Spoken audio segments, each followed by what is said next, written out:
All right. Hello, hello, hello. Like I promised. Okay, I didn't promise anything. Oh, this has to be like the worst way to start a stream. Like I greet you guys and immediately just go off on something which oh god.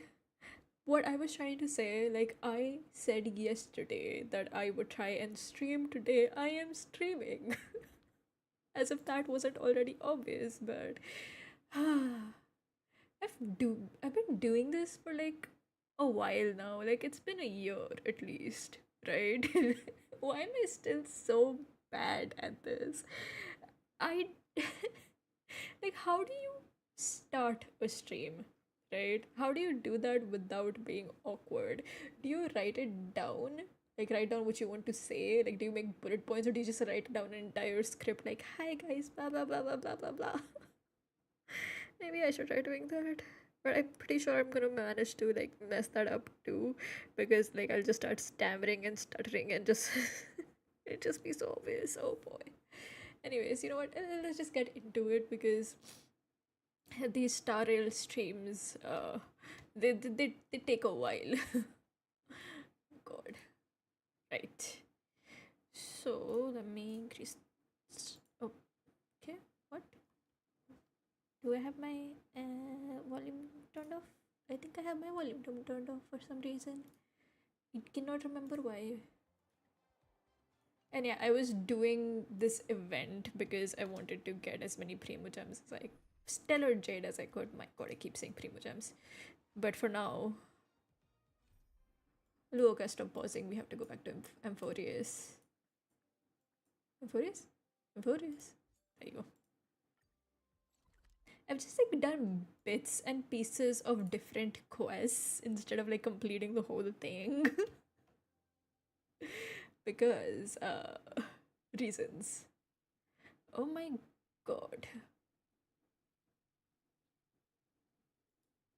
Okay, so like Fair warning, my Streamlabs has started glitching again, so I can't see any options or anything like that. So if my mic ends up getting muted, I won't even know. I can't even do anything about it. I don't know why it does this. What is your problem with me, Streamlabs? What have I ever done to you?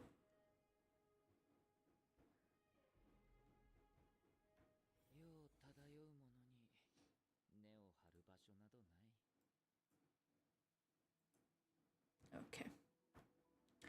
Right. Speak to Castorus. Why?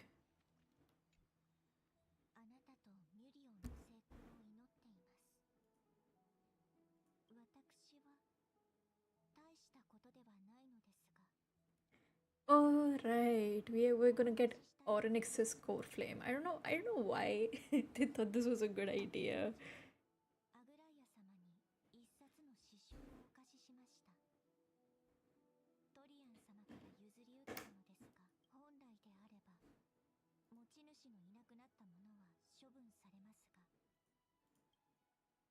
Can you tell me more about the book? Is this book very special?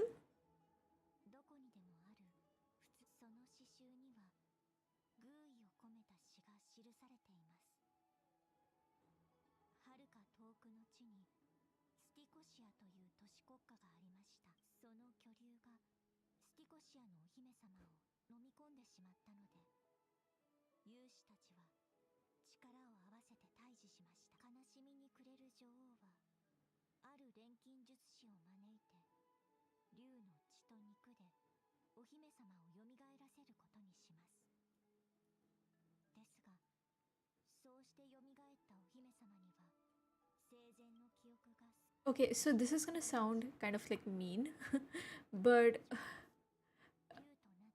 I think I mentioned this before, but I really don't like Castorus's like design, mostly when it comes to like her clothing. It just looks very awkward and messy. And I didn't look no, it looks even worse from behind. I mean, I guess they used trying to use the bows to give it like make it seem like her spine.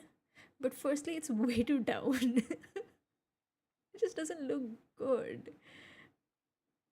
I don't know what they were thinking here. No, no, don't. You don't get to speak.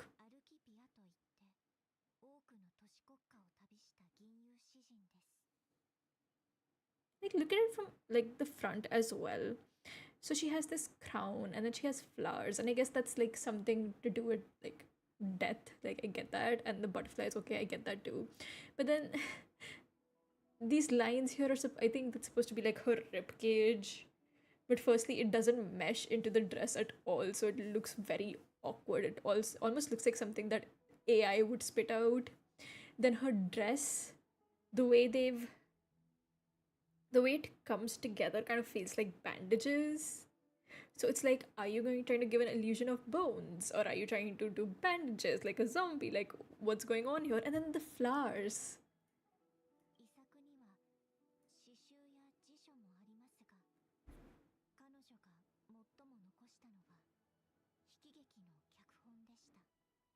I guess the entire idea here is like she is like a dead person, and that's why like the dress is supposed to give an illusion of like her skin giving away to show her bones, but it just really doesn't work.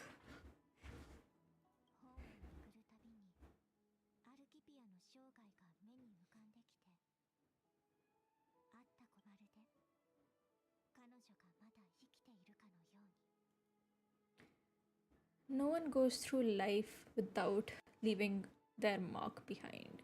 She probably did not think much of it while she was writing. I actually don't know. I wasn't paying attention to anything Castris has been saying. I was like just so focused on her god awful dress. Like, girl, let me free you from this hell.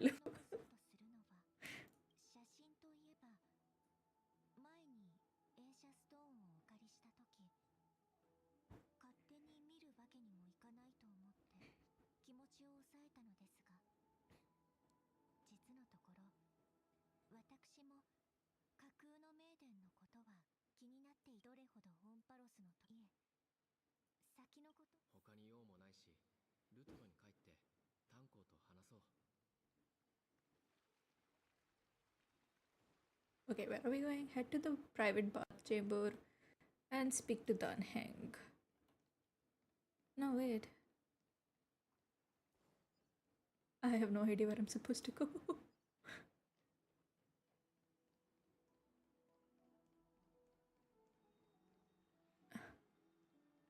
Where am I supposed to go? Oh, it's not even the same area. Okay, never mind.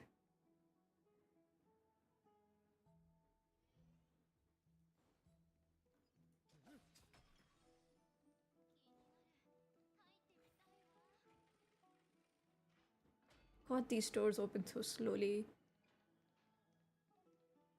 Like, imagine you're living in Amphorius and there's like a life threatening emergency and you need help, but help can't get in on time because these doors just take 10 years to open.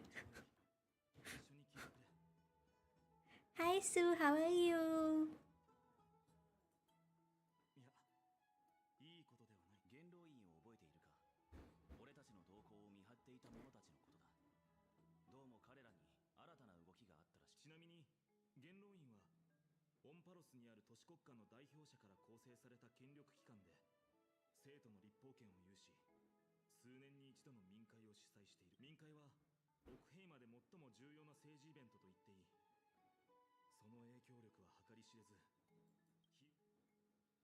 So Agli doesn't actually call the shots. I have never once passed my sociology class. No, no, I won't pick that because I was actually a very good sociology student.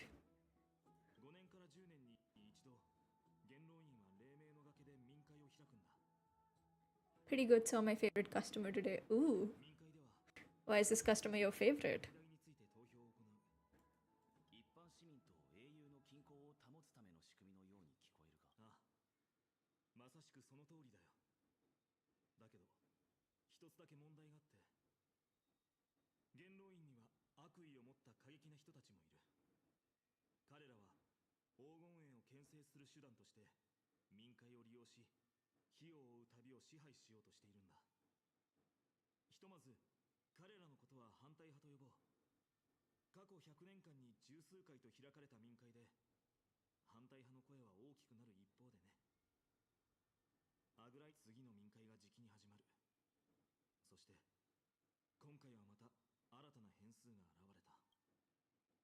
Is it us? Is it ma'am? Is it an Excel? Because he tells me dad jokes to make me laugh every time he comes. And oh, that's nice. I was wondering who I had to fight for the position of your favorite. But the favorite customer tells you dad jokes, so I will not fight him.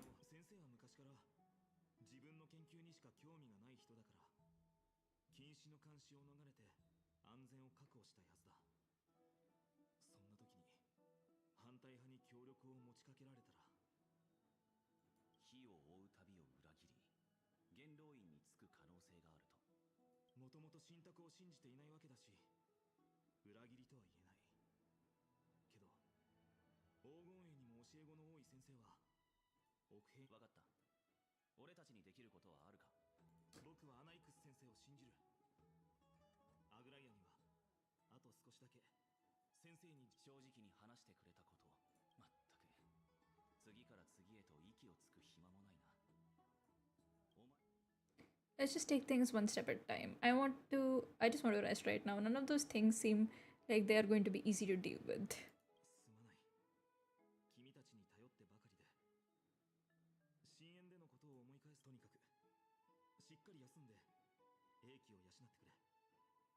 See, listen, fine on. Listen.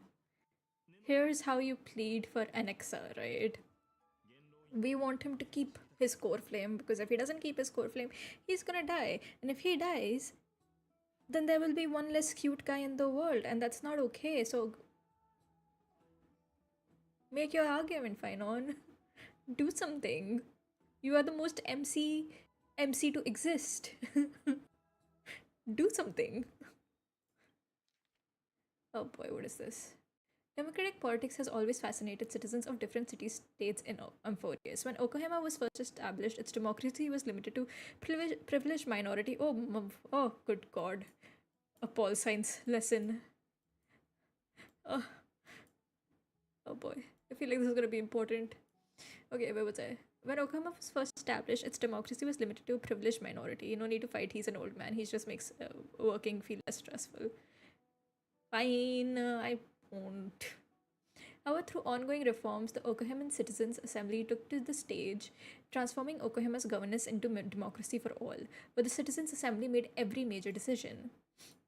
It's important to know that as the black tide draws near and citizens from other city states join Oklahoma's political life, the precious rights of Oklahoma's original citizens are becoming increasingly diluted. Consequently, voices calling for reforms with Oklahoma citizens' assembly system grew louder. Democracy is only one of the consequences of civilization's development rather than the cause of development. For democracy to be productive, it must enact different rules for different societies, situations, and issues. No single rule can be optimal for scenarios. In other words, Oklahoma citizen, you know what? However's when you shoehorn in pol science lessons, this is why people ask for a skip button. What is this? You didn't expect it to read all this and remember it. Go away.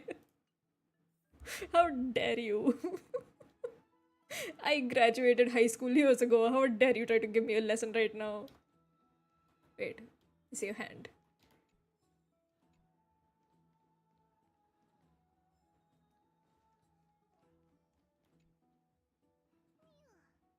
No, no, no, no, no, no, no. You don't get to speak. Shush. I don't want to hear your me ever again. The trial feels like it's just around the corner. I'm starting to feel nervous. It's not that soon. There are a few days. Don't worry, everything will be fine. Oh, the trial hasn't started. My god.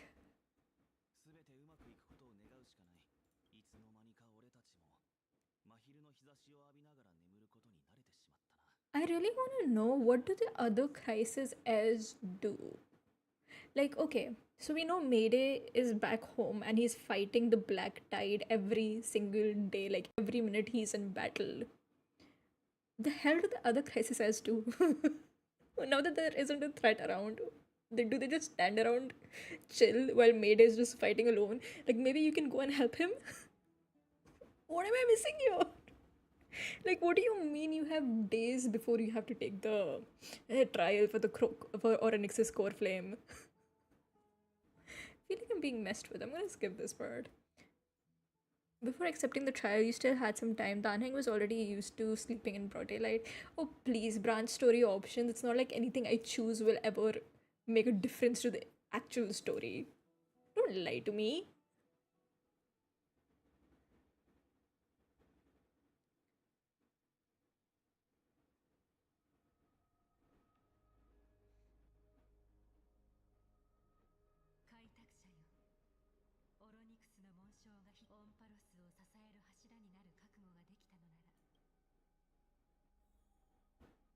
So, okay, I take Oryx's core flame. Then what does Painon get?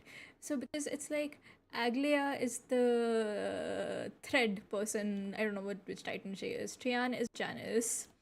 Castoris gets Thanatos whenever they find him. Mayday got Nicodors. Anexa got Circe's.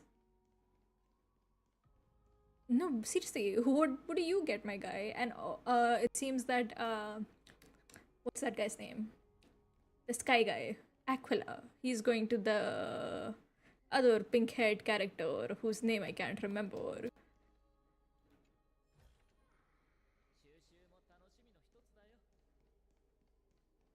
Is that like a sun titan? Wait, let me see. I think there's a place where you can see all the titans' names and stuff, right? Hyacinth, yes, yes, her. What am I supposed to remember all their names? Thanks for the compliment. What? Such long awaited satisfaction. Thank you, my dear. This ambrosia has sobered me up a little. The visage of your reflection is so good looking that I can't help but get all stirred up. I think I'm very pretty too. Sun Titan, probably evil. I mean, I don't think they've mentioned a Sun Titan. I'm assuming that's just Aquila, who's the Sky Titan. How long has time passed? Onyx, you move fast. The starry sky, I see. She still hasn't given up. You are also a fool in this banquet. Dance hard then, indulge hard, waste time hard, little fishy that wants to swim to tomorrow. When your banquet ends, the absurdity that you will see when you sober up will be the price of buying inebriation. You speak less sober than when you're drunk. Ambrosia, ambrosia. The tide's voice is languid once more, its words fragmented. I just wanted to. Yeah, okay. Thanks, I guess, for the lecture.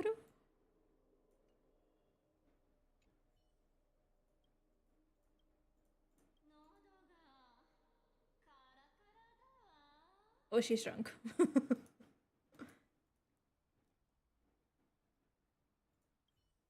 Yeah, this is what I wanted to see. Okay. So Mayday got Nigator. Yes, I know we're wasting time on this, but I'm curious. Zagreus is dead, but I don't know who has their core flame. And Thanatos goes to Castoris. Pillar of Stone. Okay, this one is missing, I think. I don't think anybody has this yet. Chalice of Plenty, Faguosa. I think this is the. Unless they're still alive. Isn't this, what's her name? Aglia's, I think. Zagreus is to someone coming up. I cheated and so. So. Eye of Twilight is Hyasin.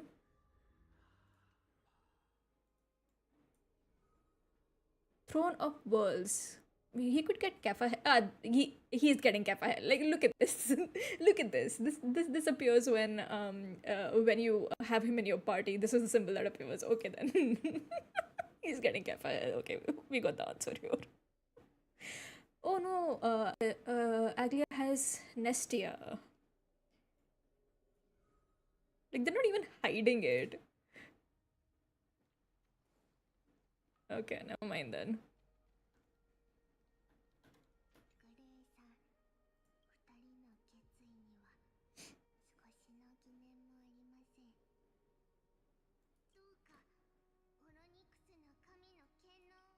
I still feel weird about the Trailblazer getting Oryx's core flame because what happens when the Trailblazer leaves the world? They won't stay here forever.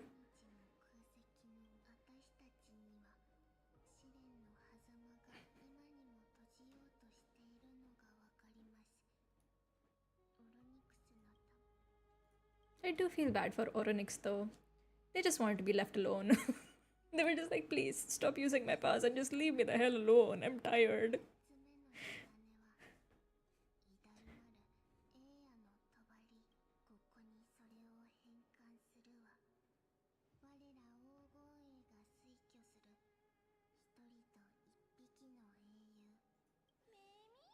No, no, no, no, no. Shh. Shh. I thought we had left Paimon behind when I uninstalled Genshin Impact. How was I to know they'd bring her here as well?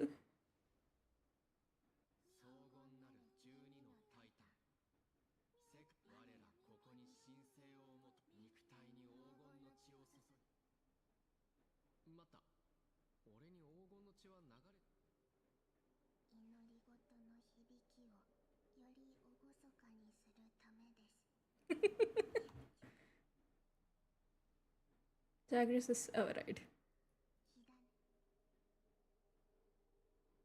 Also, can a core flame and a Stellaron exist in the same body? Wouldn't that be too much?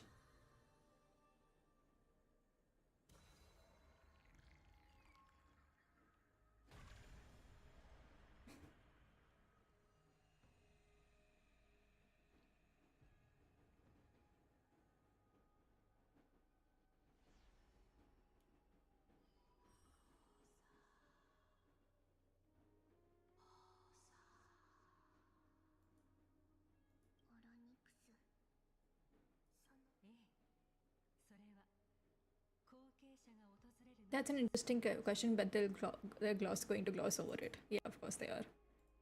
Okay, this is my prediction, okay? I'm getting pretty good at predicting what they're gonna do next. So this is my prediction for why the Trailblazer is getting the core flame right now. they get to keep the core flame when they leave, right? And then eventually, way down, like much later in the story, the Stellaron in their body will need to be removed. And when that happens, it's going to be like, oh no, if you remove the Stellaron, you'll die. But then Orynyx will be like, no, I am by your side. You won't die. Or better yet, they have to give up the core flame when they leave the planet to somebody else. And when the whole Stellaron things happens, Orynyx suddenly appears and goes like, oh, a part of me just stayed behind. So, even if they remove the Stellaron, you live. But you won't find that out until the very end when this Trailblazer is dying.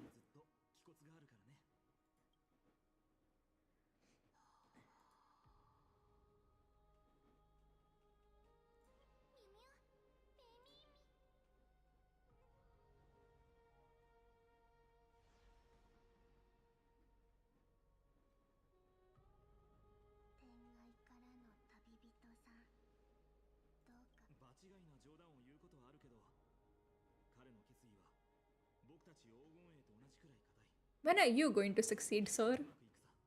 What about your destiny and all that jazz, huh? Where's your core flame?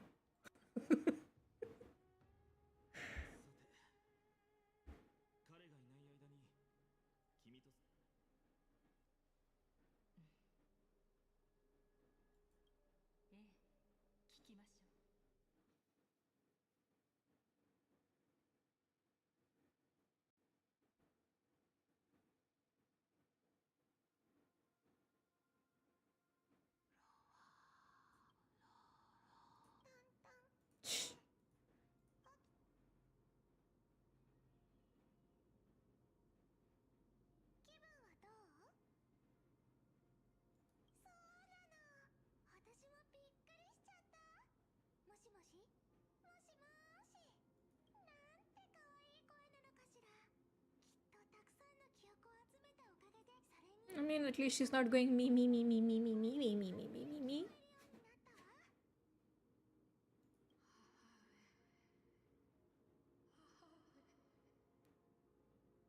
Child, I am not your mother.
Does the Sky Father refer to Fuli?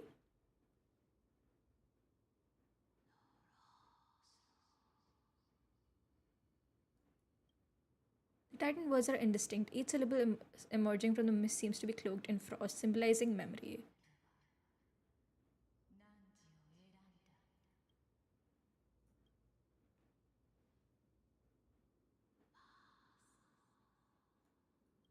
A majestic voice pierces through the golden mist, reaching the unseen mountain walls in the distance, reflecting and returning to your ear as an echo. Within the echo, you seemingly could make out the cry of a baby.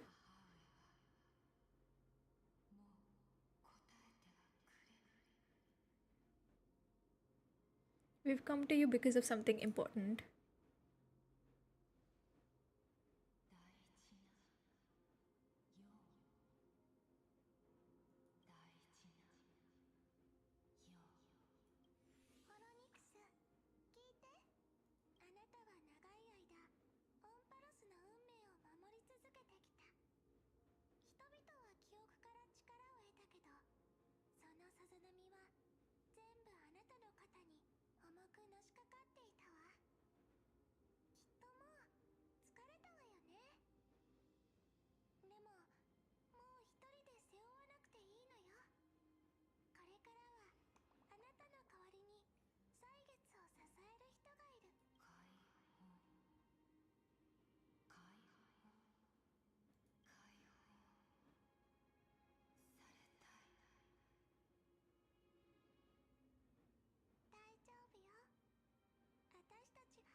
Liphe Titan, what's troubling you, big fella? Oh my god, Trailblazer.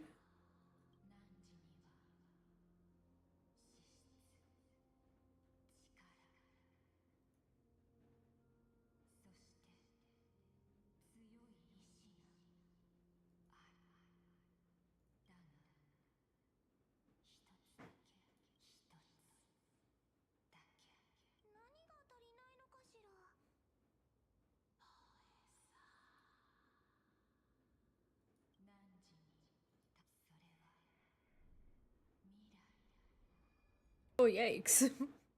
I don't have a future. That's right. I live in the moment. What? What future?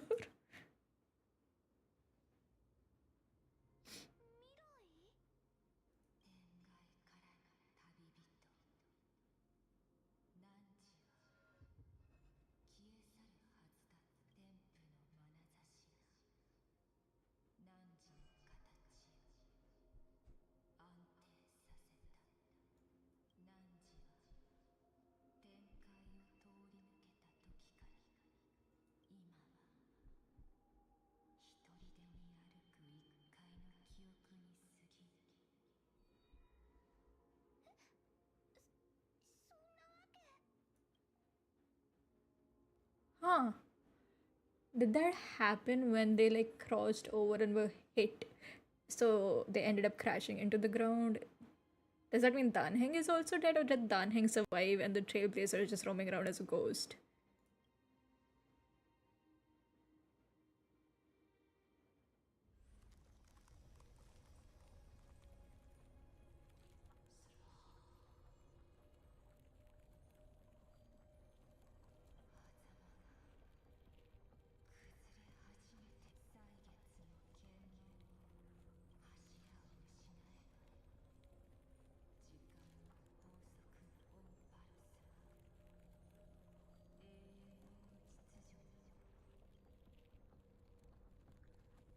Revive me quickly.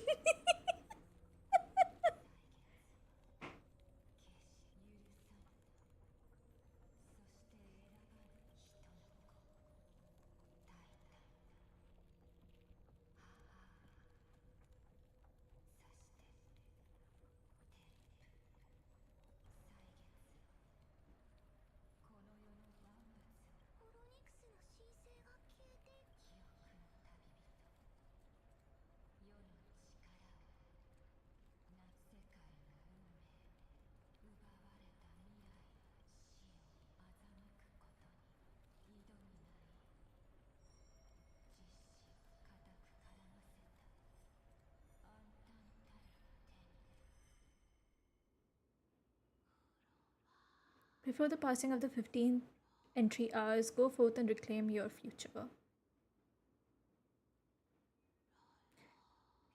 This is the true trial of time.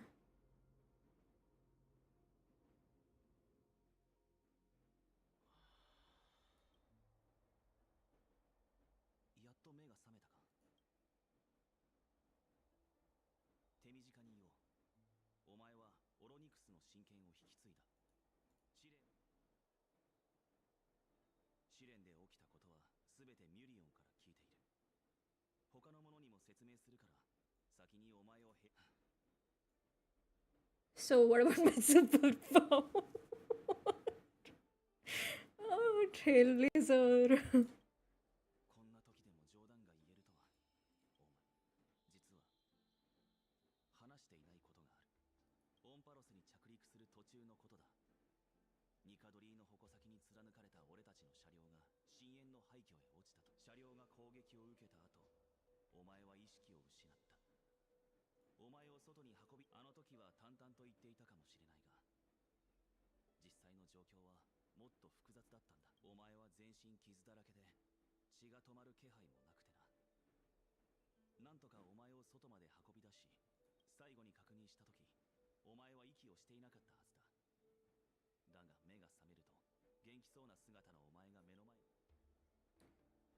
So, you were not unconscious.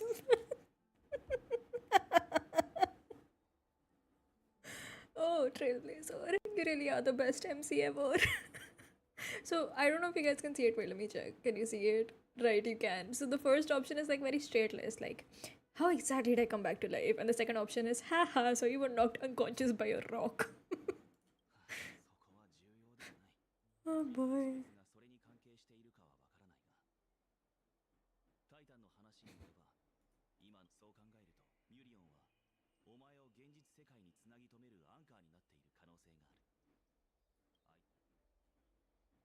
Cry for me.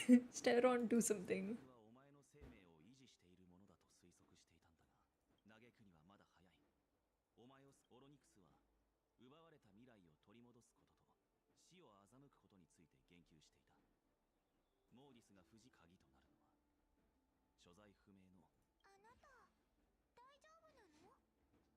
Okay, I'm a bit confused. Okay, so you're saying that the Stellaron isn't the thing that's keeping the Trailblazer alive, but then when they were in Belleborg, they got pierced through the chest by Cocolia's spear, right?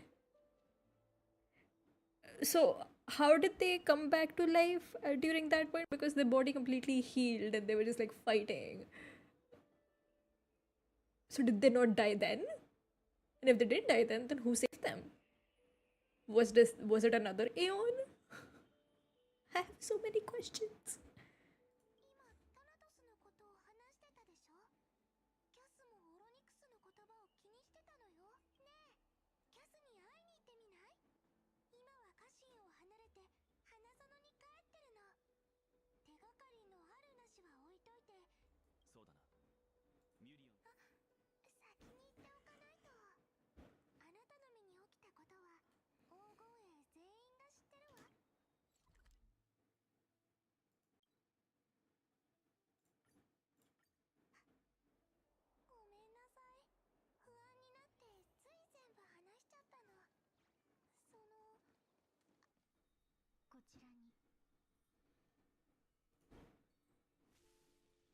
You hear soft steps coming closer, one step at a time. For some reason, you feel you have seen this scene before. You want to turn your head, but you glimpse a dash of purple brushing past your face. Then, a chill seeps through your skin, spreading into your veins. Thump, thump, your heartbeat begins to slow.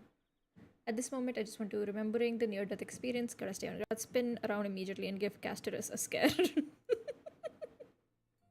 In the blink of an eye, time seems to have frozen beneath the cold sensation and you just happened to close your eyes. Girl, I'm already dead. What are you trying to do? A subtle fragrance of an unnamed flower fills your senses. Its sweetness makes you forget the need to breathe. You realize you are still alive, no, to be more precise, your death was not thorough. The coldness of the initial touch disappeared as quickly as it came, replacing it was the touch of fingertips and a tremble born of trepidation that originated from a certain lanky arm. A quivering finger gently brushed against your cheek, causing a faint tickle.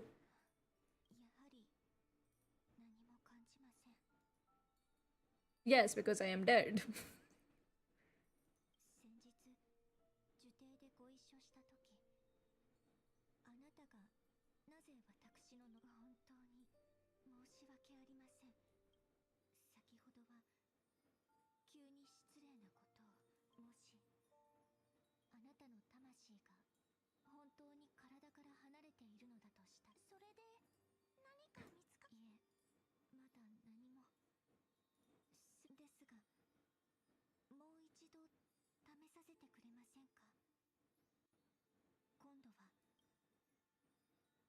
Agree, there's no harm.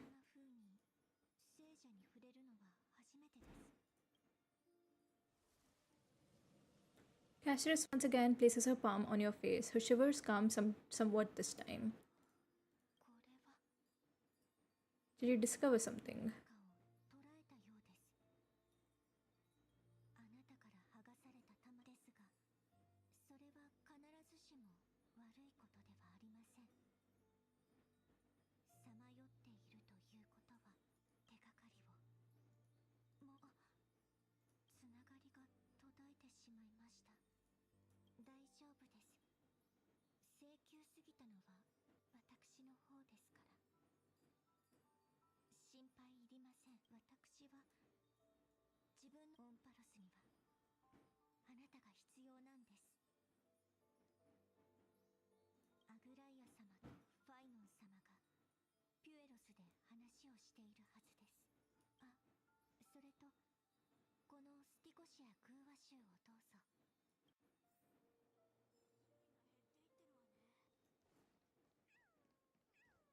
So if the trailblazer gets knocked out this time, and if I go, oh my god, fucking god, he's fucking dead. He's actually going to be dead? Damn. Can't even meme in peace.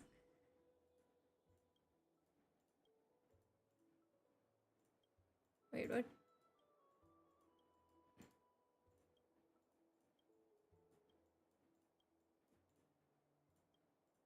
Please, I just want to end this interaction.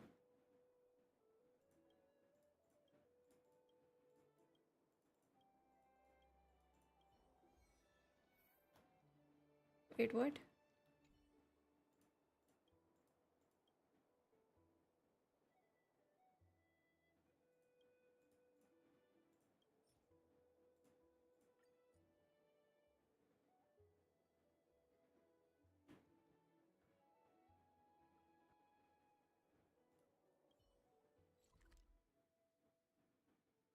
I have started something unintentionally. Goodbye. Whee.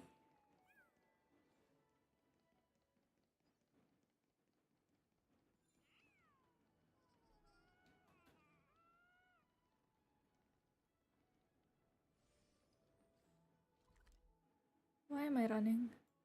And I can just do this. What's wrong with me?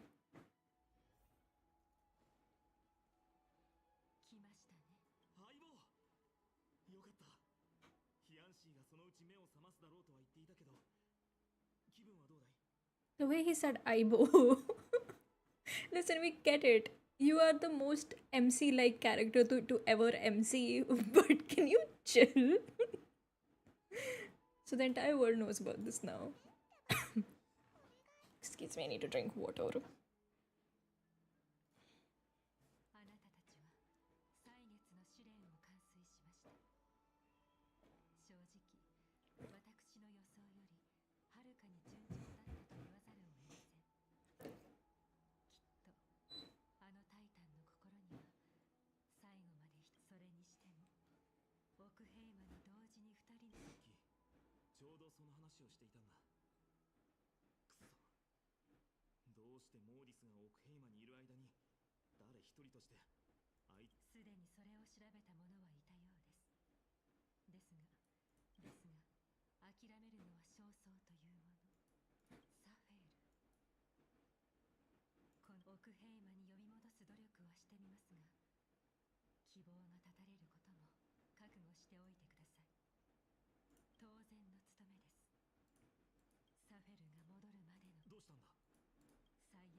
I feel like I was gonna say something, but I completely forgot about that.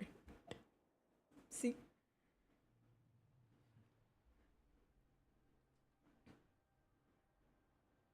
Hey! No unholy things in my household. You better stop forking around. Hello. Good day to you too. How have things been going?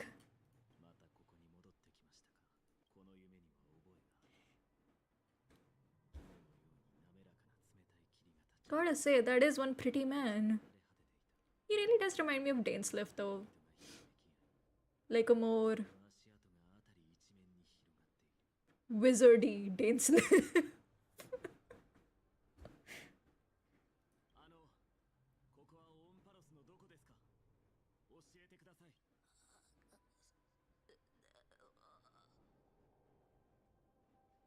Do you need to hydrate yourself, ma'am? Would you like some water?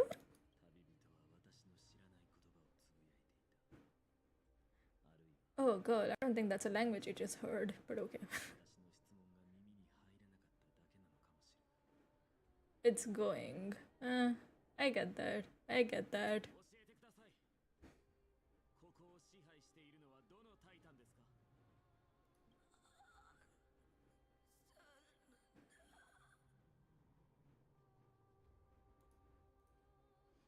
You must really have a bad cold, ma'am. Sorry to hear that.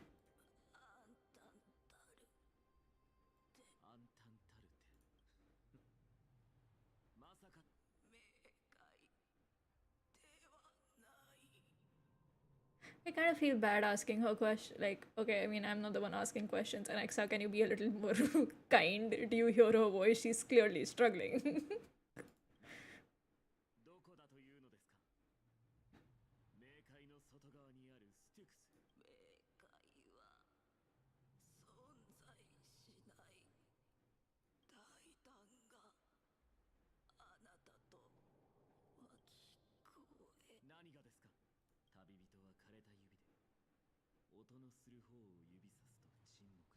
Hey, it's my job to narrate things. What the hell, man?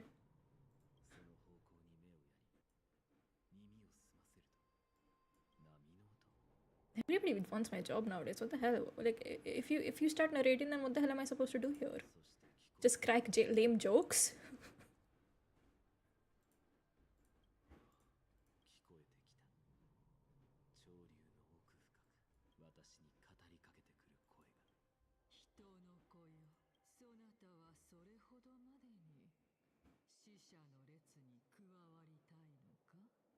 Fantalia, is that you? Actually, I don't even remember what the voice sounds like. Yes. I mean, you're gonna get the lame jokes anyways. The narration helps me feel more dignified. Like I have a purpose. Oh, it's not Fantalia, never mind.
Story arc. Oh yeah, I'm gonna do that.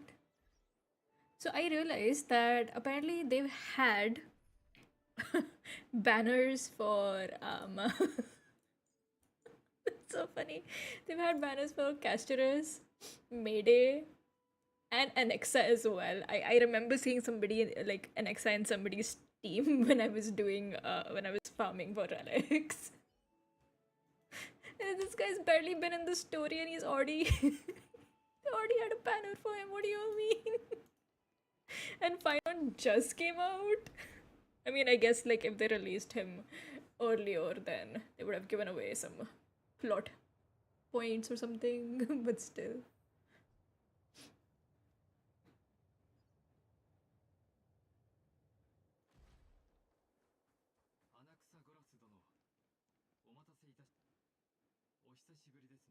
Wait, there's robots here? An honorary member of Okama's Citizen Council of Elders, Lygus the Therius, came to meet Alexa. He offered to prevent Alga from eavesdropping, but Alexa assured him that there was no need to care about such surveillance. Actually, that makes sense. We're just that behind. True, true.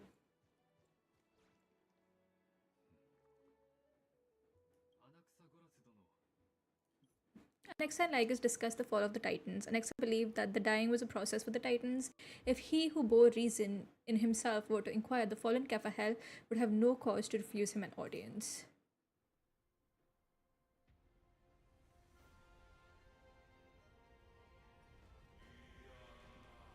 Wait, what? Is this normal? Why is no one reacting?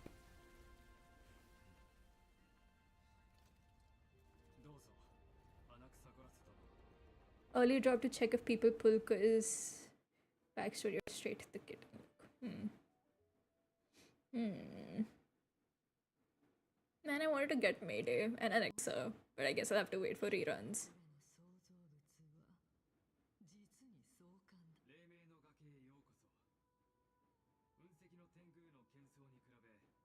Eh.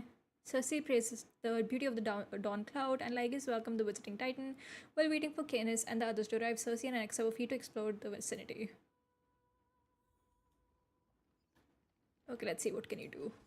Oh, he uses a gun. I was not expecting that. I have to say, I was not expecting that. I was expecting maybe like a sword or something. Truly the spirit of America right here. I'm sorry.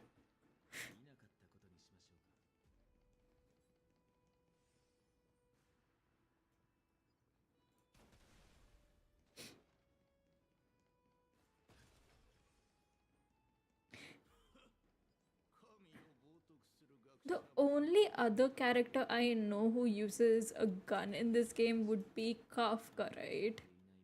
But even then, she pairs that with swords. Alexa spoke with the priest of Kevahel. The priest cursed Alexa for being a blasphemer and advised him to exercise discretion while in Dawncloud. It was only for Canis' sake that the priest did not further harass Alexa.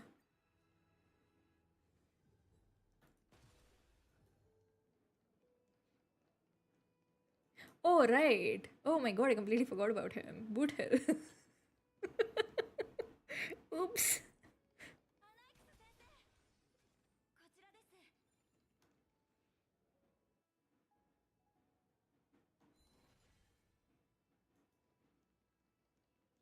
Wait, I can't jump. How do I get that butterfly? Come here. Moths are always drawn to light, but diving straight into the fire is not wise. Dreams should be pursued step by step. Approach the flame a little more each day, and after 100 days, you won't fear standing in it. Buzz. Yeah, I don't think that's how it works. Phew, today's training ends here. The rest will wait for tomorrow.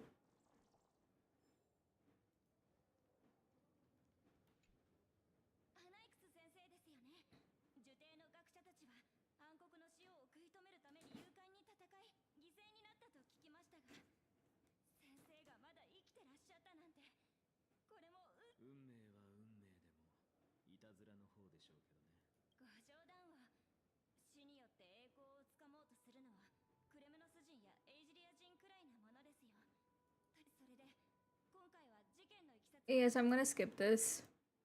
I only want to see the important story bits because otherwise, I'm gonna be here for 10 years. I can't do that. Alexa talked to a young scribe. He learned that Canis and her followers planned to oppose the Flame Chase journey. After the core flame of strife had been returned, Canis and the others began to claim that all was resolved beyond Okohema, with the only remaining menace now being Aglia and her adherents.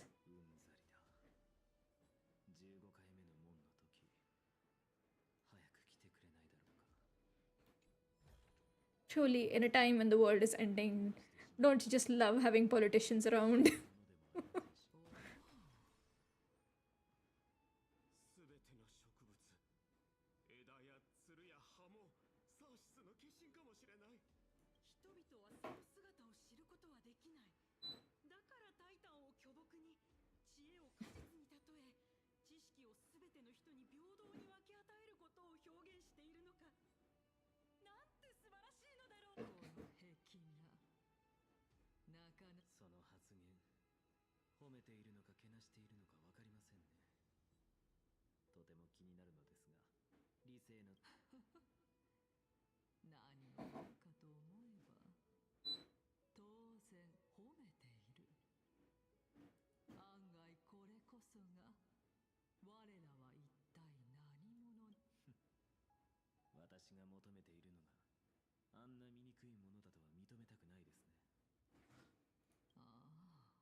Don't you just love it when a godlike entity takes over your brain and starts going through your memories and going like, ha ha ha ha, you used to hug a stuffed tie to fall asleep. Like, thanks, lady. Thanks. Enemies might have crazy skill or weapon art, but you have the power of.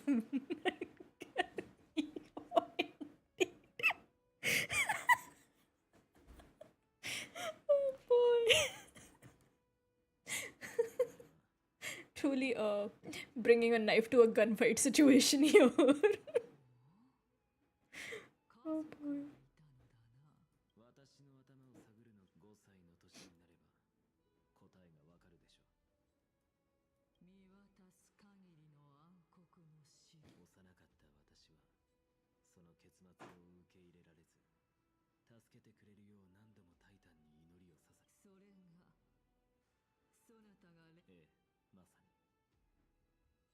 すべてはあなたの緑豊かな庭園から始まりました。おお。Yeah, okay, we're skipping now. I'm sorry, but you're not talking about things that are just going over my head. In front of the mural symbolizing reason, Cersei shifted through Anexa's memories, discovering that the Black Tide had stolen a loved one from him. Anexa had begun his research into alchemy and souls to find a way to resurrect her. Oh, so we're doing Frankenstein shit here. Cool, cool, cool, cool, cool, cool, cool, cool, cool, cool, cool, cool.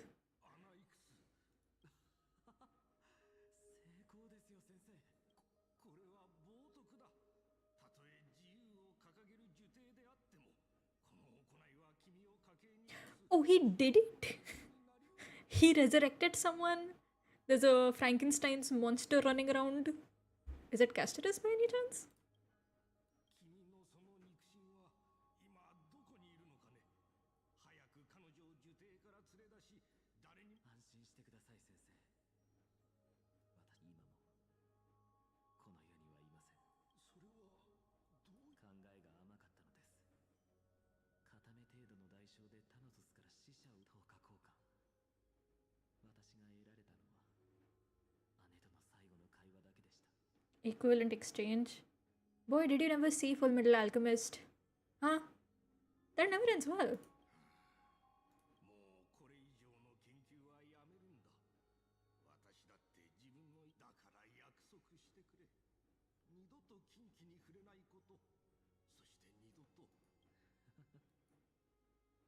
先生の言う通りです。それでいいのだよ。Oh, there is no Frankenstein's. Okay, that's kind of disappointing though.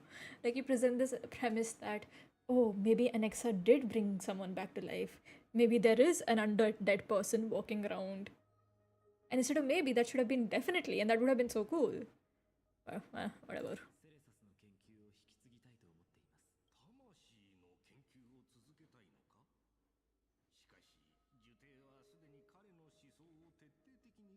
している。これ以上研究しても新たな知見は得られないと思うが。いいえ先生。死の霧の中で姉の姿を一目見て、一つ分かったことがあるのです。目を片方失ってしまいましたが、真理はもう手の中にある。この非常識な世界を私がひっくり返してみせましょう。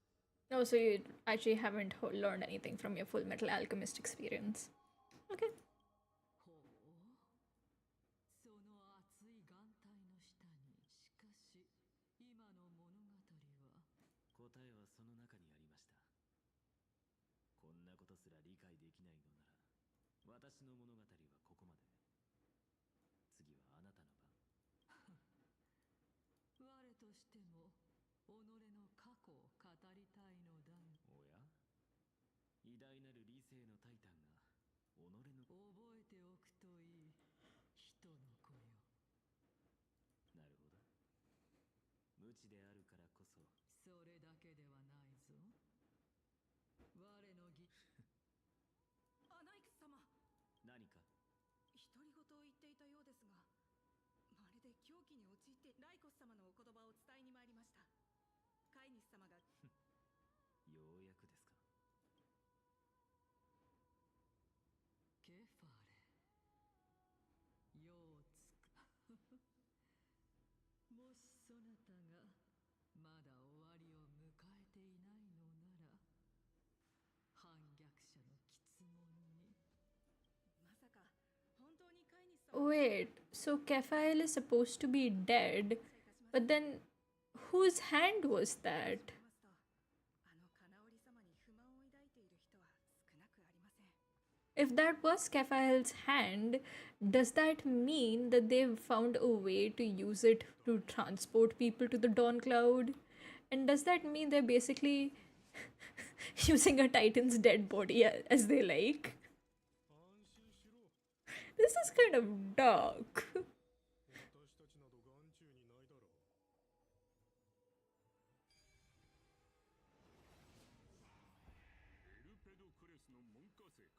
They actually did that to this guy Zagreus as well, right? Like they turned his hand into like this device thingy. No wonder the Titans can't stand you all. What are you doing?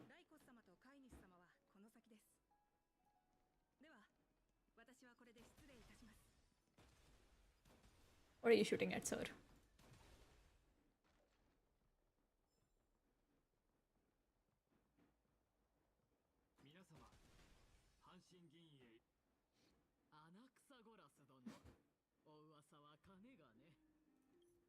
Alexa sensed that Canis had assassins deployed nearby and refused to negotiate under duress. After Canis confirmed that Alexa was not on the side of the crisis, as she led him to a place where nobody could listen in on their conversation. Boy. I guess we don't get to see evil Finon in this update in this stream either.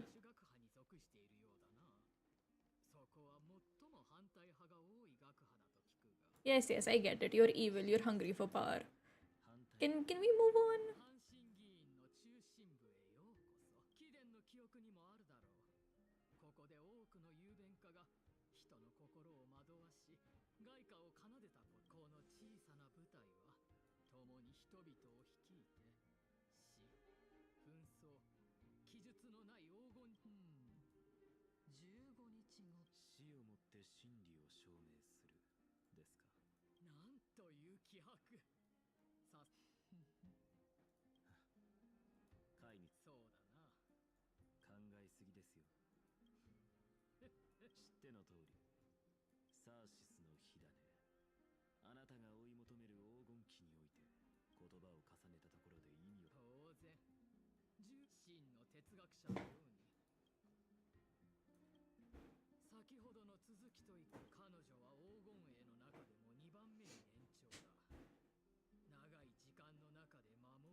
Garnering my support is equivalent to garnering the support of the entire grove. I mean, no one's left alive in the grove, but okay, sir. I'll be the one to shatter Aglia's self-righteousness.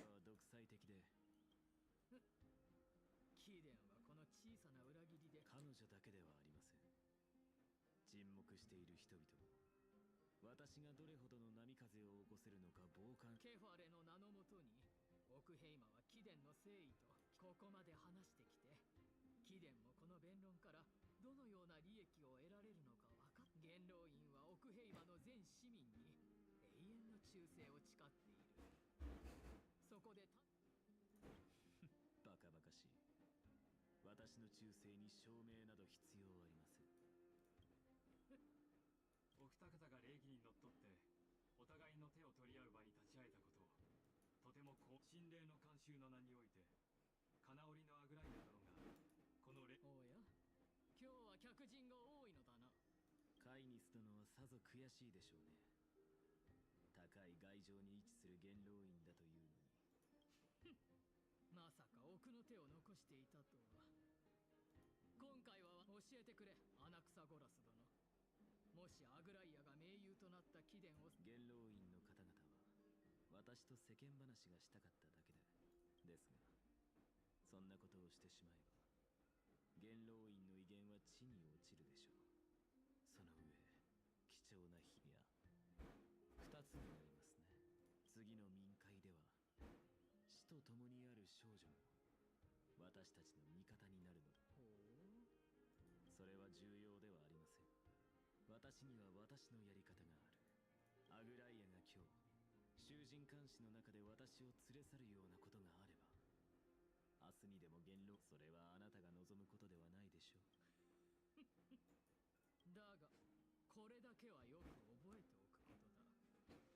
民を愚弄する者は必ず貴殿が拷問を。Okay, we're skipping this. My god, they're just talking forever. Alexa took the upper hand in the debate, forcing the Council of Elders to concede on multiple terms of cooperation. Meanwhile, Lygus observed that Aglia had set out for Dawn Cloud. Keenest assured them that the matter would be handled with discretion.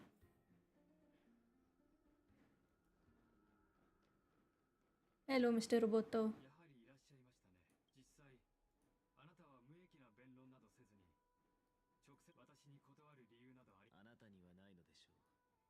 しかし彼女は私を警戒している。だから我からすればそれでも。はい、たとえそうだとしても世を背負う者の宿命とこいつの声が聞尊きタイタンとでは行きましょう。どうもありがとう、Mr. Roboto. はるか昔の神話においてケファレは神山の頂上で信者たちの問いに答えたといいます。 Damn, Alexa, your aim is terrible. そのため信者はタイタンの断崖に登ることを Okay, need to stop doing that. ことだとみなして It's so much fun. 人の子よ、聞いたか。サーシスと What? 共 Oh. に山登りをする機会などめったにないぞ。賛歌を歌うことを許してやろう。タイタンの賛歌なんて Wait. Ooh.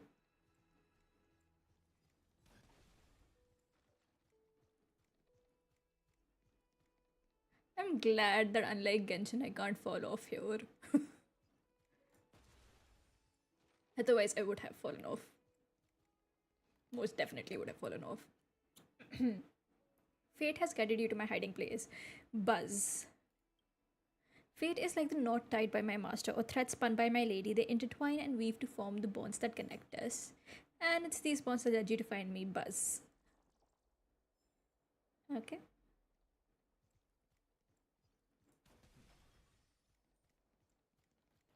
No! My chest. このヤングスのまさかあなたが求めているものはタイタンへ質問をする権利を行使することをケファレは決して拒んだりしないでしょう。そうだといいのですが。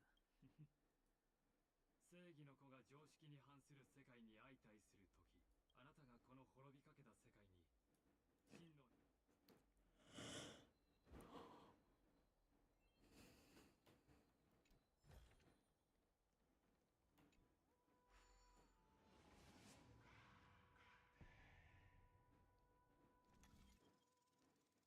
Okay.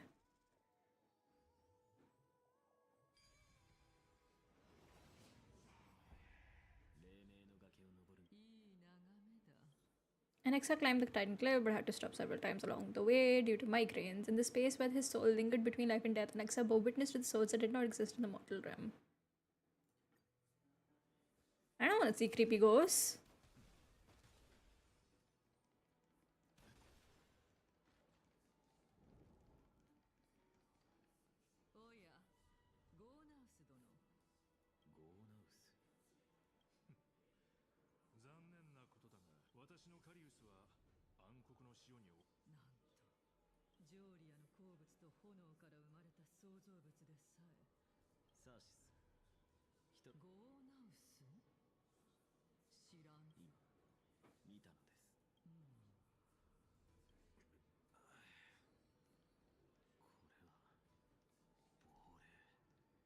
Okay, perform a ritual.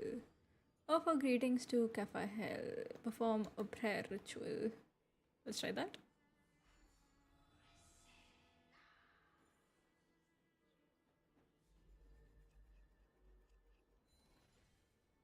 Oh, okay, never mind then. This is a pilgrimage platform dedicated to devout believers, but you and Exagoras never kneel to false gods.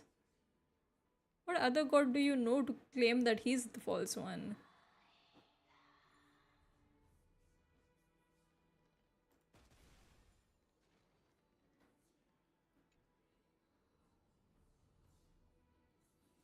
Okay, never mind. This isn't the way.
Okay.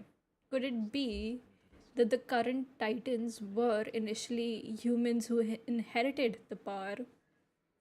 So that way, Gaines became Nicodor, Cersei became like she became herself. And now they're passing it on to somebody else, which would mean that in the future, a next generation of demigods would have to appear.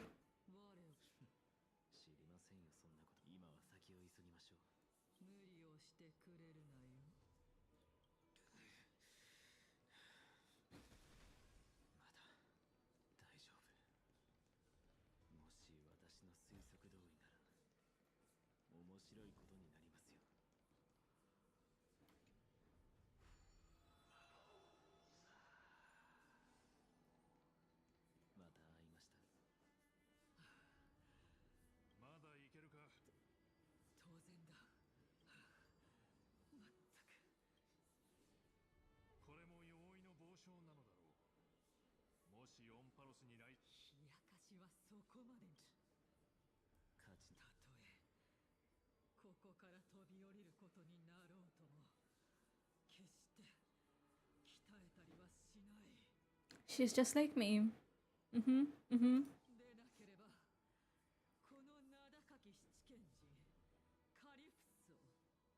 Ah.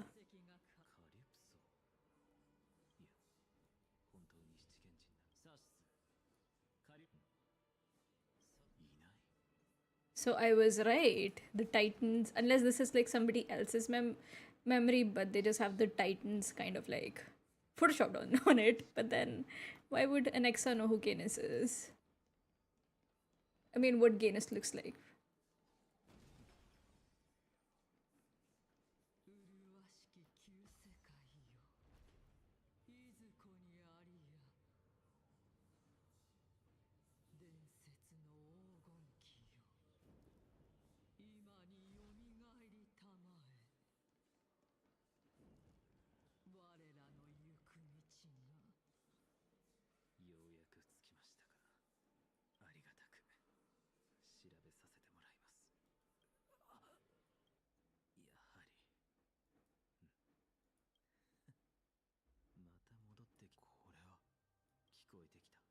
潮流の奥深く存在しない世界の門の今度今ま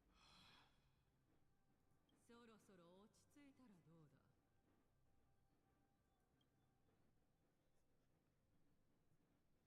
オーナウスさん、それにカリプソー先生、二人もケイオスさんに挨拶しに来たの？ Is this Casterus? ああ、ここで待ち始めてからかなり経つの。彼は未だに答えてくれん。もしかするとすでに容易の重さに押しつぶされてしまったのかもな。ゴーナウスさんは心配しすぎ。それにケイオスさんのことはみんなよく知ってるでしょ。彼は9歳。彼を信じ。それよりボリュシアよ、今日は一人なのか。ああ、うん。お姉ちゃんはまだお花の世話があるからって。痛ましいな。そなたたちは生まれてこの方タナトスの剣能を受け継ぐ責を負っているという。ここで見聞きしたものの一つ一つが一見すればありふれている。しかし実際は空前 Ooh, Caster and Polix reference. Oh yeah. Oh, that didn't click. Sue, you are so smart. Hand over the brain cell now. ケファルと答えを Give it here. It's my turn. これでサーシスの疑問をと。だがそんなことはしない。なぜなら私が証明しようと凡人にタイタンの魂を融合しタイタン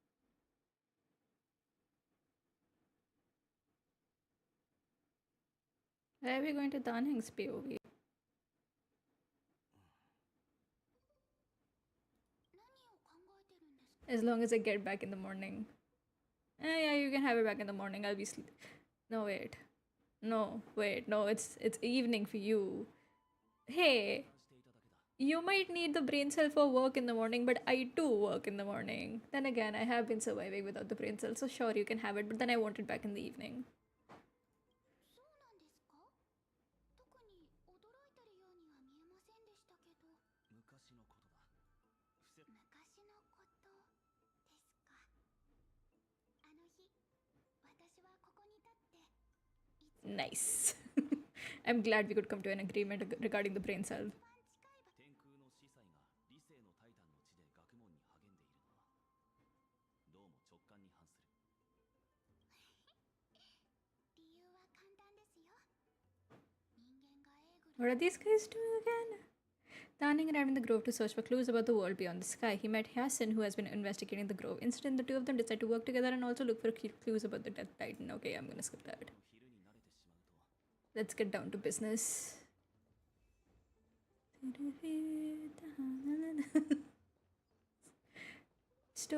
Why would I want to add Danheng to my team when I already have Danheng?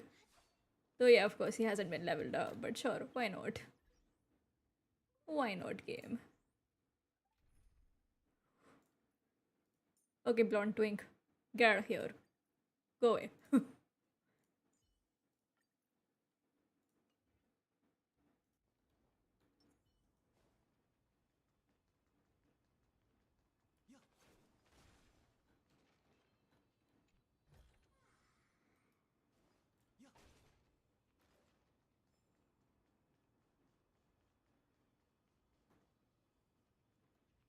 Look at all these dead bodies.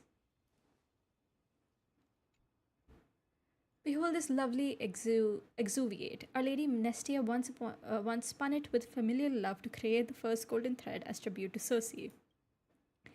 It said innumerable golden butterflies burst forth from this husk, their scale dust raining down like golden stars, descending to earth.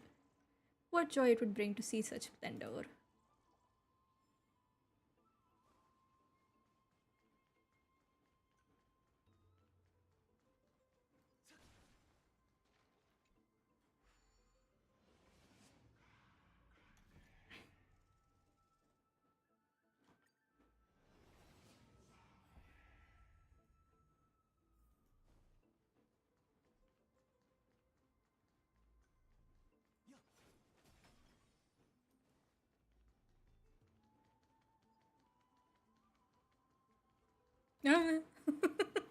No, no, no, no. No, no. No, no, no. Those aren't dead bodies. Those are living bodies. Oh, you're telling me? No, I don't have to? Okay.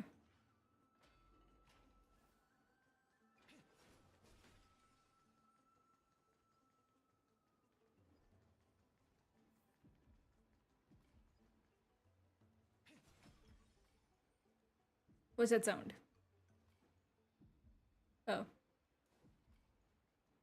What? Why am I expected to go back?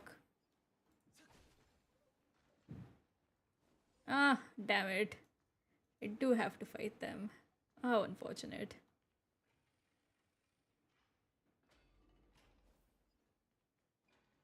Do I have to fight them or not? What the hell, game?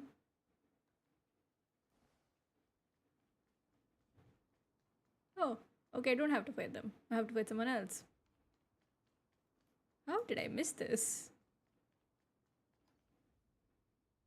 Black monsters are twisted in form, and their life has turned to ash together with their souls. It's impossible to figure out their form when they were still alive. 暗黒の潮の造物。下に何かあるようだ。 A recorded debate between Venerationist and Newsporist scholars, most of it's ineligible, leaving only fragments of dialogue. We're just gonna call him V Scholar. V Scholar. We all recall that state that dead touch the sky, but what were they really? Just blind masses manipulated by ambitious politicians who dared to challenge the Titan's authority? A completely meaningless attempt, an absolute mistake. N Scholar. You we scholars have bowed to the Titans for so long, you've forgotten a scholar's true purpose? Making a mistake does not mean the act was meaningless. Even though students new to the Grove understand this basic logic lessons. An entire city reduced to ashes proved the skyship's construction was a mistake. To me, that's precisely the meaning that they achieved through sacrifice. Am I hearing this right? Such a statement? Are you converting to blank? No, I'm simply examining the matter from another perspective.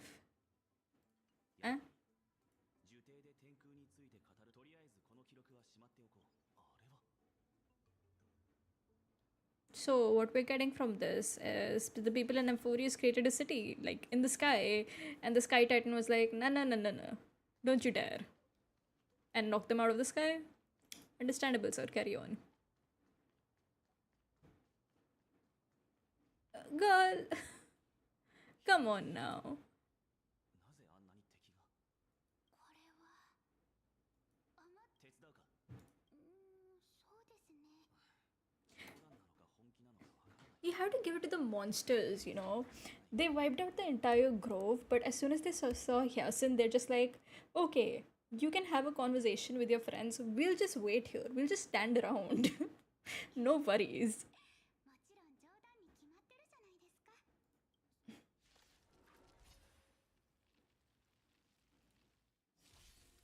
バトル体験を改善。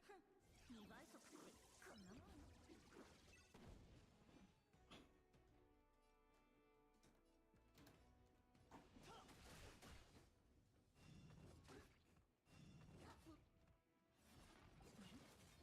厄介を避けん。ナイスヒーリング。ガツンとくるやつでいこう。消滅開始進行。全てが燃え尽きるまで。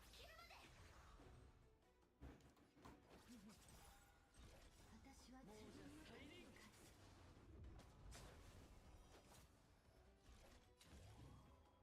燃やし尽くす。騒ぎを起こしたくはない。 Why is Tanning even here? 生きるために。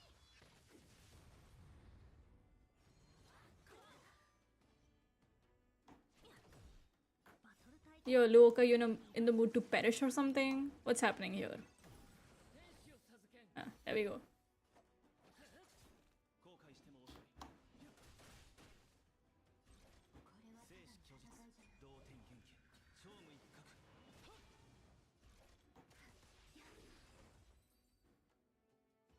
一体何があったんだ。廃墟にこれだけの敵。おそらく私のせいでしょう。暗黒。それは Between two scholars, most blah, blah. Well, then enlighten me. What exactly do you mean by examining another perspective? Simple. You see, when we stand normally, the sky is above. When we stand on our head, it's below our feet. Wow, dude. Is that all it takes to become a scholar? I don't even know what kind of situation inspired you to make such exalted theories. By the way, I have a student who loves to write satirical comedies and once wrote about a fool who could not figure out a question no matter what. As I said, there's no reasoning with you.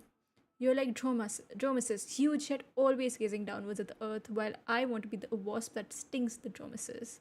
What if that state tyrant's defeat simply proved that among all the paths to Aquila, the skyship was the wrong one? Anaxagoras, you impetuous blasphemer. Mark my words, you will eventually answer for your sacrilege. I doubt your students or that young teaching assistant girl have any idea what research you're truly conducting.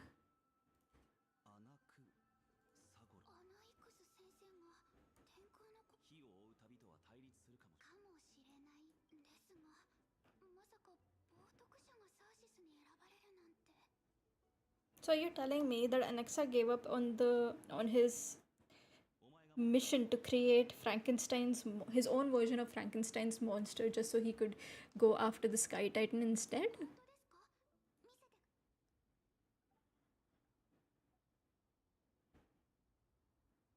I'm kind of disappointed. 受定にあまり詳しくなくてな I'm out. Danning learned from their collected readings that Anaxa once conducted research into the sky and set up secret experiments. Anaxa believed that the divine punishment that fell upon the skyship was a proof that the shackles of the earth could be broken. 予感がします。まさか受定で起きた災いにはまだ何か秘密が隠されてるのでしょうか？ So Anaxa is one of those scientists who's, who doesn't ask the question, should we? He just says, if we can, we should do it, but not like, while we can, should we actually do it? ここは受定の七大学派の著作はこれまででポカンとしちゃうような事件も少なくなかったみたいですよ。 No. Dahaning and Hassan headed to the library of Helia, where the Grove's collection of tomes was stored. Hassan suggested that Danheng use Biblioslate to search for texts they needed, then bring them back to Okahama for reading. Danheng investigated the scrolls that had been scattered all over the ground. This requires way too much brain power that I simply do not have.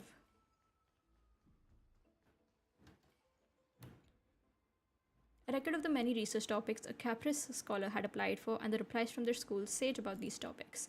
Topic 1. A discovery that many mythical beasts renowned for their longevity actually reside in areas with poorly managed birth and death records for such creatures. Permission to research. Reply. Lacks religious significance. Not approved.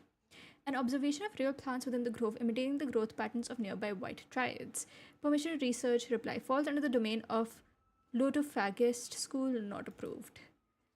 Investigated the feasibility of placing flying birds into rock tubes to guide the direction of the rocket's flight. What? What? Investigating the feasibility of placing flying birds into rocket tubes? What? Permission to research. Reply. Too fanciful. That's your criticism, that it's too fanciful. Wanting to put flying birds into rocket tubes is too fanciful.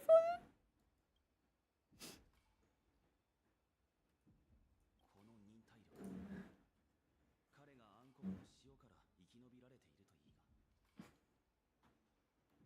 が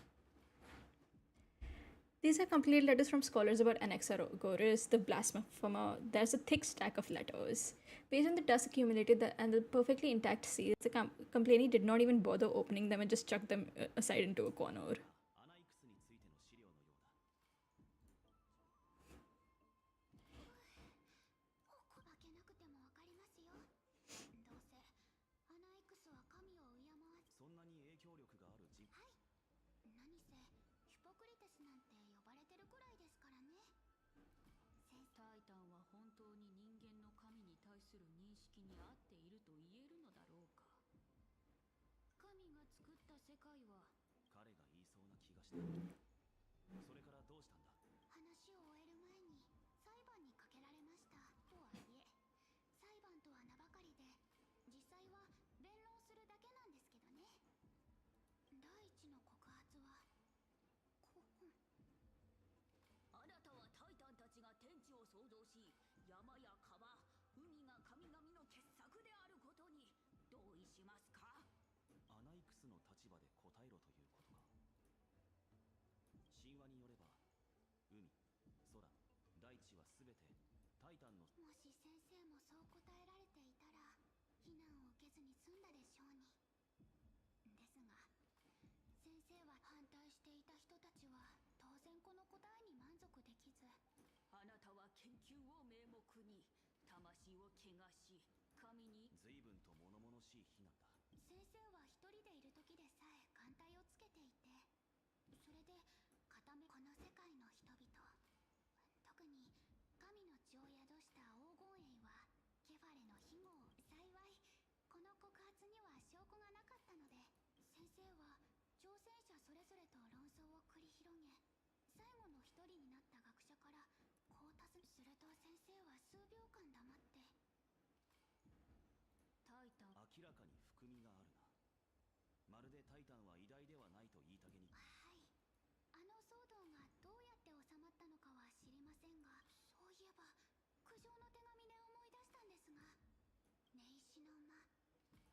蔵書の保管方法からしてそんな重要な場所を見落とす。これはあまり知られてないのですが、実は名友愛の館の管理人でさえ金を破る呪典がこんな状況になってしまいましたし。入り組んだ樹海だな。 Oh man, I'm crossing my fingers hoping there's like a Frankenstein's monster in there, please. Please. I need something exciting.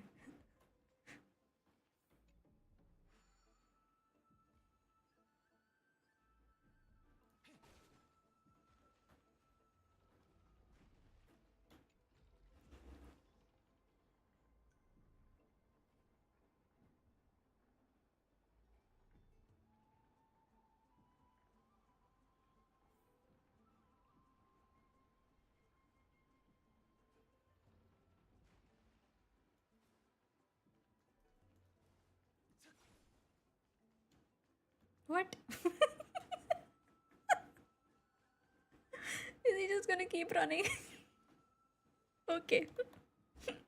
So we can't go around or over. Okay. Okay. I see how it is. つきましたが、錬金用の材料にジンの図案。道理で来た道にここに入ったことは。はい、そもそもあそこの本。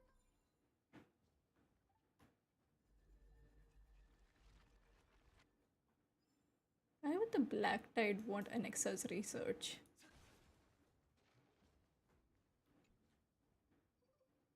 There are materials requested by Anaxagoras. Documents from various fields have been compiled in one place, including the Titan's creation, the University of the Soul, alchemy doctrine, and so on. Most of the materials look to be within the research domain of the new sporist school of thought. However, document titled A Study of the Crisis as background is mixed within. The holy maid of Janisopolis, Tribe, Trion, and Trianon, descendant of the holy maiden from the Temple of the Three Faiths, golden weaver Aglaea of Okahema from the Menstia priestly family, the prince of Castrum Kremnis, Hyacinth of the Twilight Courtyard, all their ancestry have varying degrees of connection to the divine titans or the divine authorities. Does the golden blood come from the heritage of priest families or royal bloodlines? Anaxagoras, I myself show no such connection.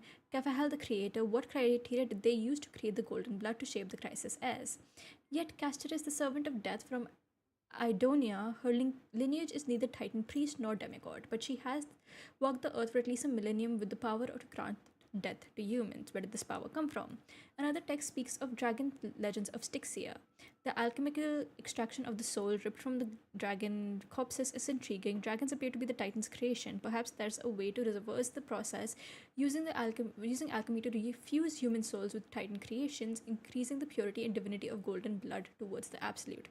The theory must be tested, experiments to be arranged. Oh no. どういうことでしょう。この手記にはスは錬金術によって黄金栄の体内にある黄金の血、これがいわゆる死順に近づけるということな。タンタン、私 The previous approach has flaws. Fusing human souls with Titan creations does not purify golden blood. Even pure Titan creations are contaminants to the crisis as golden blood. Soul fusing between humans and creations merely repairs impurities of the soul or maintains a connection to dying souls. While creation myth tells us that Crisis as and other creation were all made by Titans, their nature differs fundamentally. The Titans' creations are no intermediate products of alchemical process, and the Crisis as are closer to the Titans than the creations. In other words, I should not have considered Titan creations equal to Crisis as. The hypothesis I should have focused on is one pointed towards the Titans themselves. Such rare chance to study Titan demands a meticulous selection of research subjects. Living Titans prove impossible to restrain, and dead Titans offer no insights worth pursuing, but dying Titans, they are perfect research subjects. Only by understanding the fundamentals of creation can we ensure perfection at the moment of everything's birth. Through my own hands, I will melt a Titan and reach the. What? What? Excuse me? You what? 一番心配していたことが現実になってしまいました。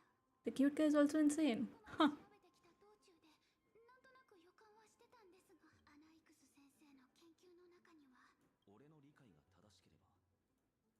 そうなりますね。これが先生が秘密裏にまさかどうした？暗黒の潮が来襲した時のことです。受験はサーシスの火種を別の場所に移そうとしましたが、だがサーシスはアナイクスを蘇らせた。はい。ですが考えてみてください。どういうことだ？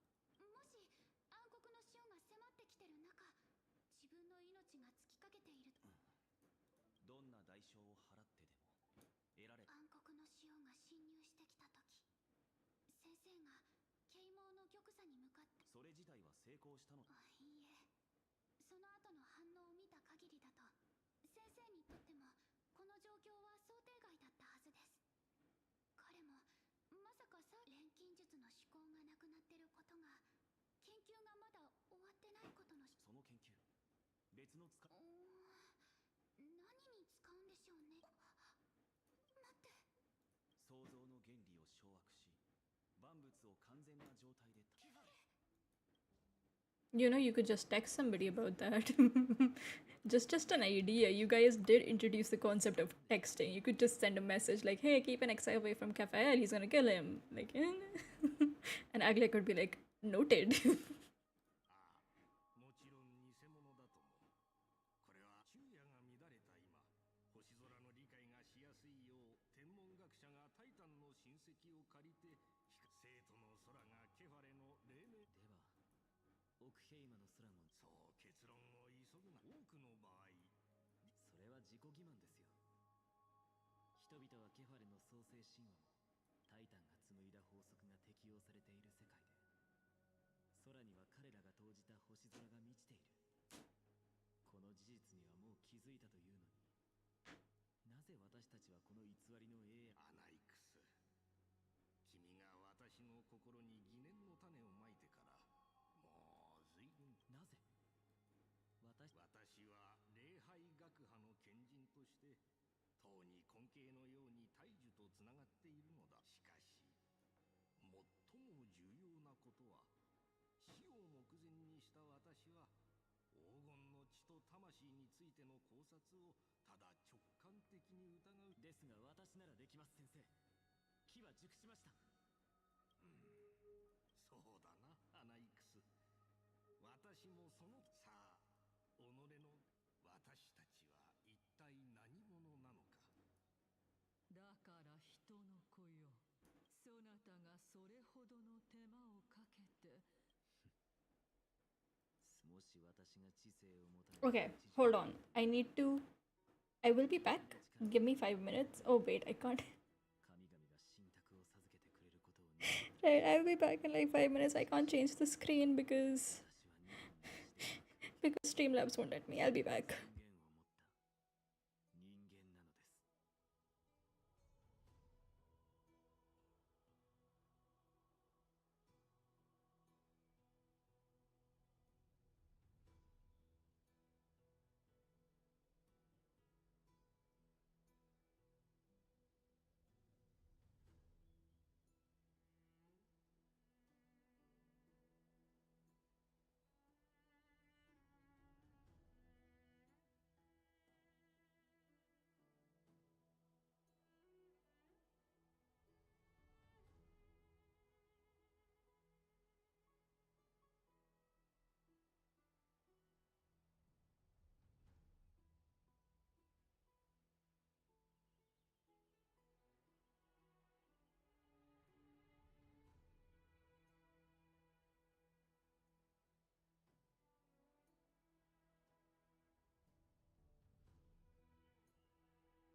Okay, I am back.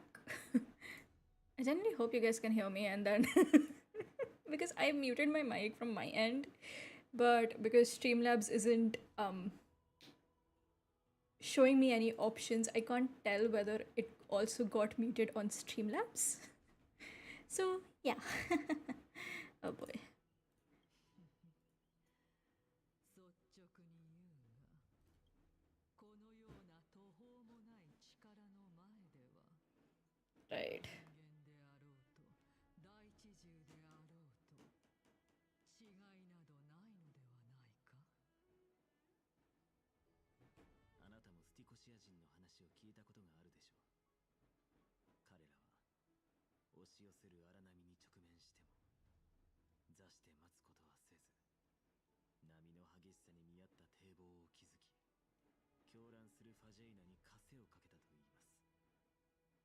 サーシス、人々は私を冒涜者だと罵りますが、私は神聖の存在を否定しているわけではないのです。私から見ればタイタンなど神聖な人類がまだ征服していないだけの力に。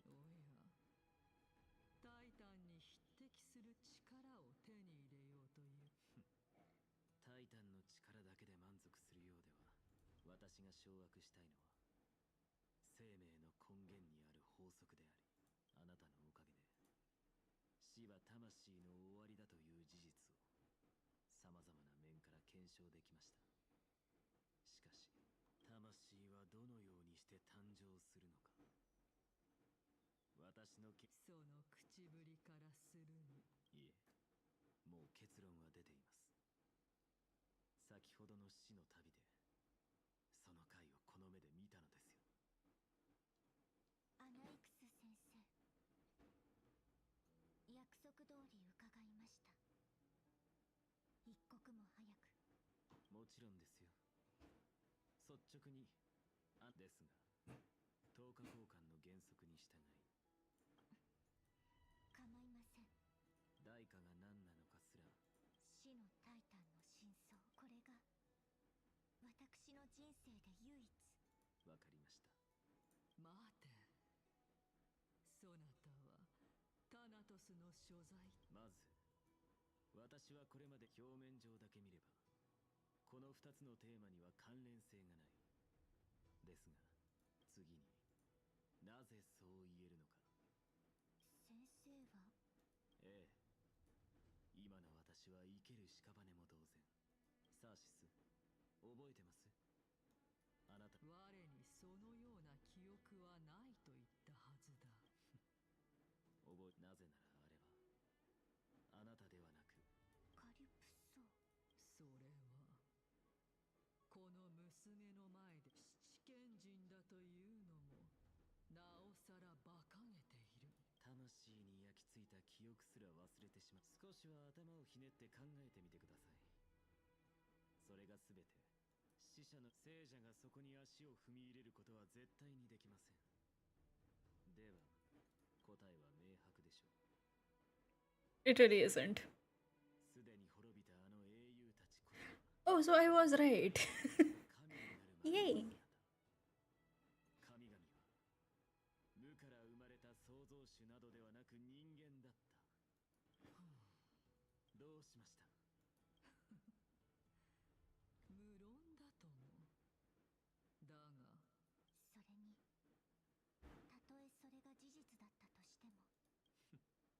そう、私には確かな自信があります。この目の前にいる思考なるそなたは死した人が生き返ることなどない。ですが考えを逆転させれば解決は容易ですよ。私がケファレとして生まれ変わり、彼と同じように世の万物を再。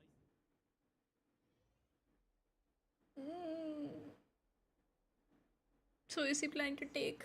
炭鉱からアナイクスがケファレの身体に対し何か起こす可能性があると知らせがありました。 I do love this sense of urgency that we have. Like, yeah, hey guys, I just heard NX is planning to kill Raphael. So, what do you guys want to do about that? I don't know. We'll probably have to figure something out. Let's just stand here and talk while he does his thing. Who needs to rush there? Okay, I'm gonna skip that. Accompanied by Phynon. Oh my god, I just called him Paimon. Accompanied by Phynon and Aglaia, you arrive at the Demigod Council and learn that Anexa might be trying to do something to Caphael's divine body. Aglaia believed that there was no need to worry about his performance and that your present priority was to prepare yourself for Kinesis schemes. Oh, so Aglaia is playing all according to Kekaku thing here. この人たちの視線。二人とも久しぶりだ。いいんだ。あなた久しぶりだな、ケラウトルス殿。見ろ。ヘラヘラした顔の灰、一族の者に足止めを命じているが。すまない。昨夜、雷鳴は紛争ののろし代わりだ。昨夜、若がフレイムスティーラー。復活の兆しある。やはりクレムノス闘技場であなたたちにこれを知らせたかった。クレムノス人は決して低く感謝するよ。すぐにアグライアにも伝えよ。ならもう一つ、カイニスにも近頃奴の配下に。これはこれ以上戻って状況を確認してみよう。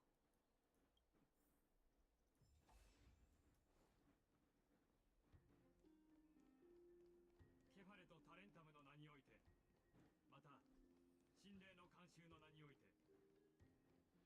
アグライア、あの蛇の王の毒牙がいかほどのものなのか、禁止を通して知って。どういう意味だい？弁論の技術が問題なのではありません。半身としてあまりにも長く生き、予想より早いですが、どうやら時が来たようです。もちろん引き受ける。元老院にとって特定の誰かを愚弄するより大衆を愚弄する方がはるかに容易です。この弁論には元より栄誉などない。ありがとう、アグライア。必ず使命を果たしてみせるさ。 And I'm guessing this debut is gonna be in my hands. Oh boy. Amphorius is doomed. カレケッティス殿。あとは私に任せるといい。ここからは私。尊敬すべき議員の皆、私は詩に歌われた美しき時代が何よりも懐かしい。かつてのオンパロスには、しかし今、各地から避難のために故郷を離れ、ケファレの庇護を求めて生徒へやってきた者たちもいる。我々は同じ船に乗った運命共同体。もう後には引けない。今まで我々に選択肢などなかった。しかし今日、元老院は皆に新たな可能性を提示する。さあ選べ。誰も知らない再創期を目指すか、それとも繁栄を極めた黄金期に戻るか。凡人にとっての理想の未来はどちらなのか。 No hesitation, I stand by Eranova. If it's possible to bring back. Okay, I'll play this seriously. 再創生は神々が約束した救いの道。当然再創期。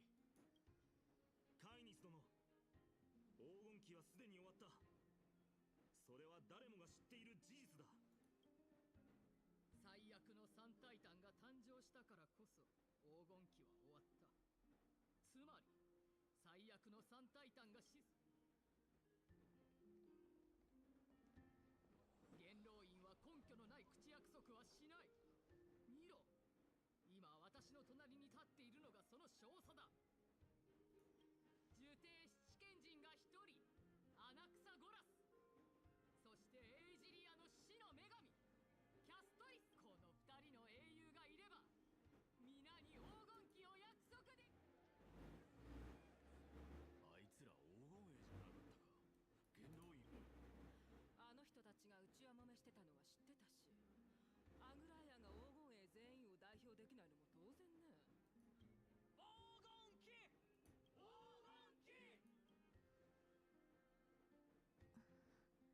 金期。キャストリスさん、どうしてようやく姿を現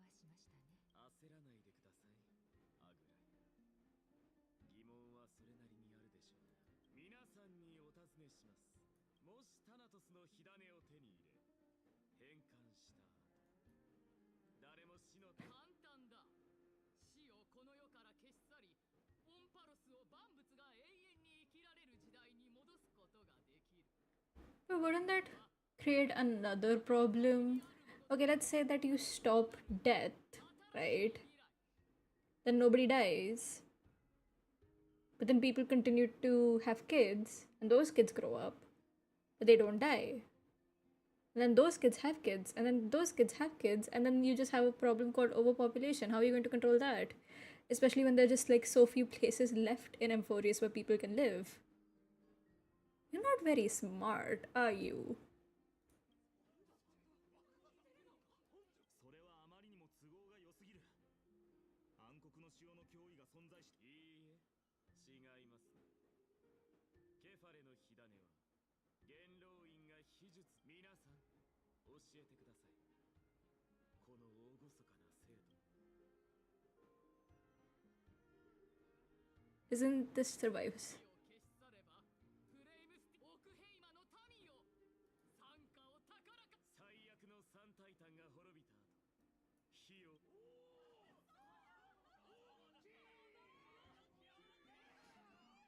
Honestly, if I was someone living in Emphorius and I saw the council having such discussions, I would just be like, you know what? Let me just go to the Black Tide myself. These people are stupid. 人々がアナイクス、あなたの話はタナトスの居場所を突き止め。おや、まだ生徒のことを心配する余裕があったのです。エイジリアの死の女神キャストリス。なんだって。キャストリス殿が持ち帰った火種は元老院が直接管理する。そして民会で皆の支持を得ることができた暁には、 The members of the Council of Elders are cheering in excitement. Oh my god, this is so embarrassing. I don't even live here. Like, this isn't even my government. Oh my god. 結果が明らかになりましたね。ケファレとタレンタムの名においてオクヘイマはその運命を選択しました。次回の民会の議題は Oh, brother, this is so embarrassing. アグライア、一体何がその心を。好きなだけおしゃべりなさい。火を追う旅は信託によってさ。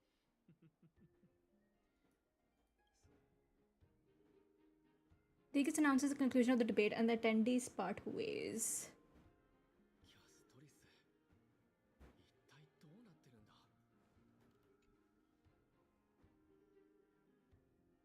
受刑に使わせたことが協力のき。私、皆さんごめんなさい。でも先生は長く重い過去。次になぜそう言えるのか。先生はええ、今の私。 Do we need to do the POV spit? Oh, okay. 海の神の手のひらにある真珠。そこはある聡明な女王様が治める海辺の小さな町で、しかしある日突然一匹の邪竜が町に現れました。竜は城の高塔に侵入して女王様が最も愛して女王様は300人の勇士を招集し、鎖で竜を捕らえました。しかし捕らえたちょうどその時、言葉を巧みに操るある学者が城を訪れました。彼はこうして姫は蘇ったのです。女王様は大いに喜びましたが、姫の体内には邪竜の魂が混ざっていることを知りませんでした。もっと恐ろしいのは、こうして死んでしまった人々の魂は遺恨があるために冥界に行くことができず、人間界で恐ろしい死が全てを飲み込み、私たち。そして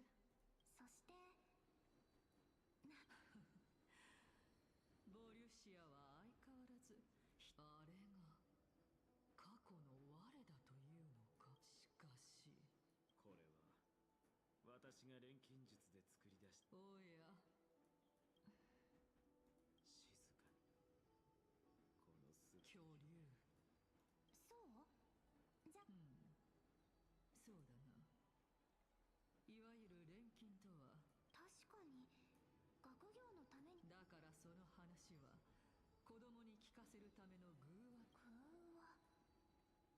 じゃあそれはそうだな。そう死者をいい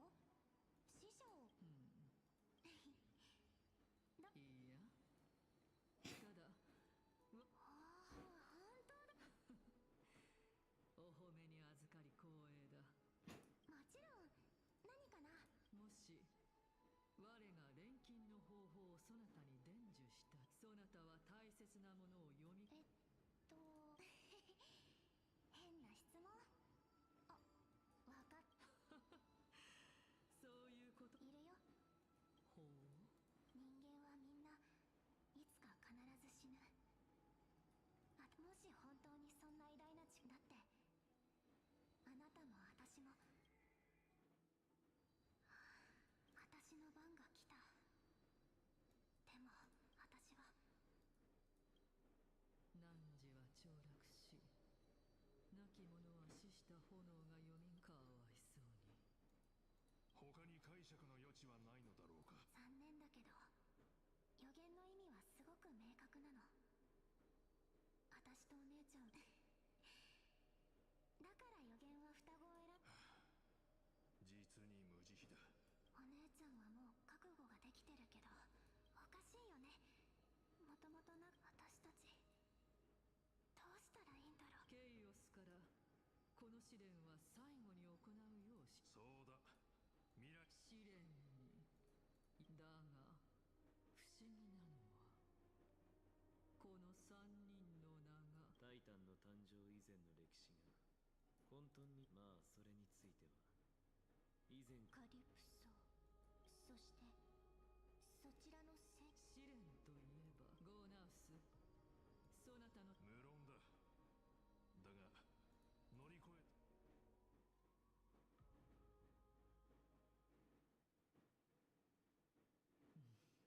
決心がついたようだな。まあこれが勇気、栄誉、小娘、私の運楽の証。わかんない。どうして自分が見ることのできない未来。それが宿命だからだ。加えてそれに栄光の凱旋よりも戦場で死することを選ぶ。でも私にはそんな勇気はない。死の神に選ばれたお前が未だ。少し話そう、小娘よ。まだ時間はある。やはり彼はニカドリーの神聖の化身としてでは。今どうやら私の仮説の一部が証明され、先ほど彼が口にしていたボリュシアがかつての。もし本当にそうなら彼女の居場所を突き止める。ですがその前に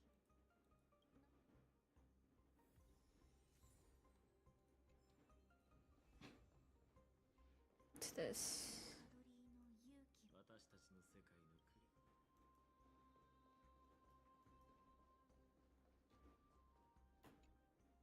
栄誉。あとは気を強く持て。でも Okay, I'm gonna skip this part. After severing the final piece of his soul reason, Canis welcomed his valorous death. He reassured his companions not to shed tears for him. As someone who had reached the end of his journey, he was satisfied. 初めて戦場から帰還した時、最悪が戦場にいた全てのものを飲み込み、ただ一人私だけが生きて戻れ。宴が終わる頃にはすでに深夜だったな。道端に座り込み、夜空に向かって独り言。まあ私たちはすると、死を体験した者にとって死ぬのは生きるのさ。そろそろどいてくれないか。つまり死ぬのは生き。ああ、それこそだから小娘よ。紛争の化身である。さての時は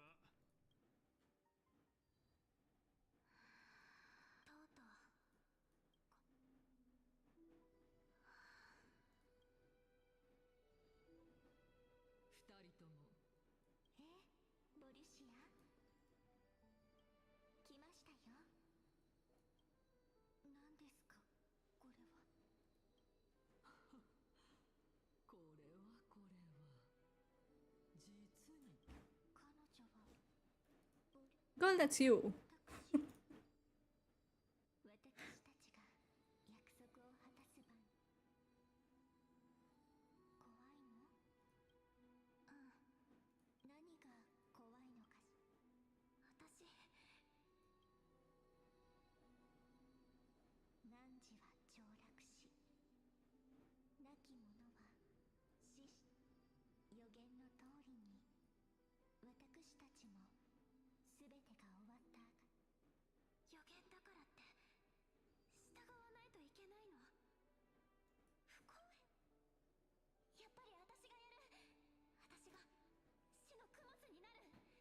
私が死の供物になる。もともと残り少ない命だったんだし。でもお姉ちゃんは私がお姉ちゃんの人自分の人生が無駄だなんて思ったことはありません。むしろようやくこの広大な花畑の種をまいてくれたのはあなたです。それに私はもう十分人生を満喫しました。たとえ犠牲。記憶の中のお姉ちゃんは本当。それじゃあ私た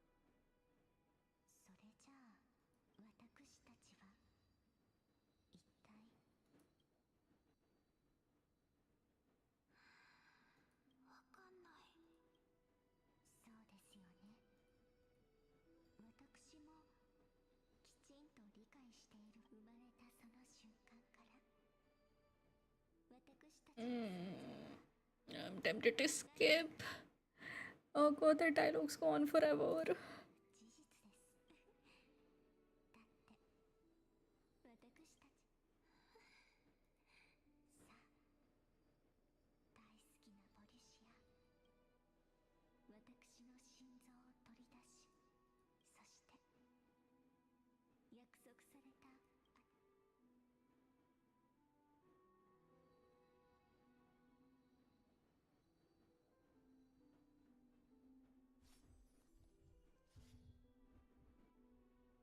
もし我が錬金のそなたは大切なものを人間はみんないつか必ず死ぬ。もし本当にそんな今でも。だから予言によって約束された新しい帰ろう。海の神、我が冥界の門を決して死者の領域を振り返ってはならない。安心してね。どうか。ここまでです。残念ながら私は至高なる神に対し間違いありません。世に知られるタイタンが誕生する前、今とは異なる英雄たちが大地。彼らの旅は今日の日を実に衝撃的だな。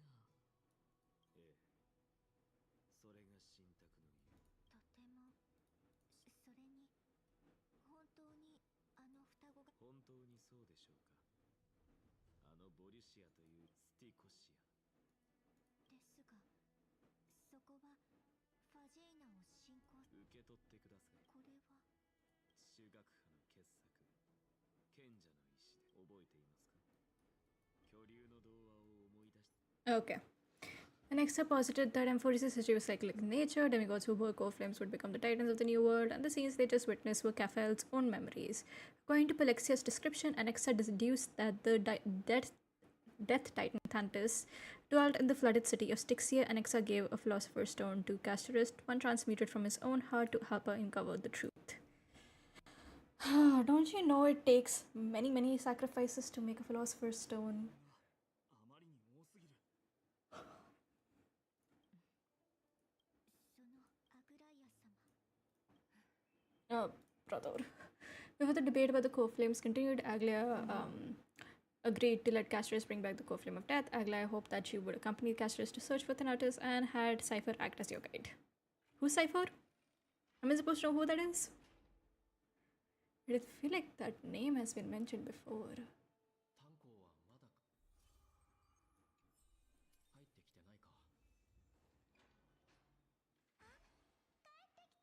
Absolutely the fuck not. Nope. Nope. Nope. Nope. Nope. Nope. Nope. Nope.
Oh my god, how many storylines can you have going at the same time?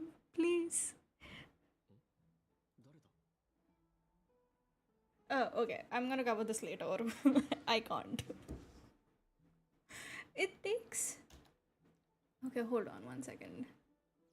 It takes them like 10 years to make one decision, and it's so frustrating sometimes because it's.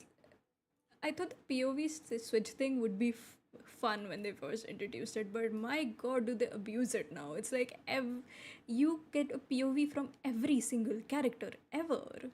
You stay outside there. I don't want to talk to you. Oh boy. So yeah, we'll do the rest of the story next time because man, I was just in it for Evil Finon and it's just not happening. That sucks. Anyways, let's do. I think I have enough for a single 10 roll. I haven't been playing this game a lot recently, and I just wasn't in the mood for it. Usually I just let it play in the background, but okay, let's see. Can we get a light cone?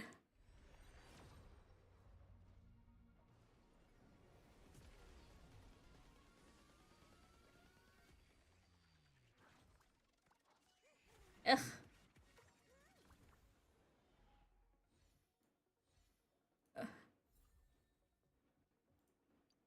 I've gotten this one light cone so many times.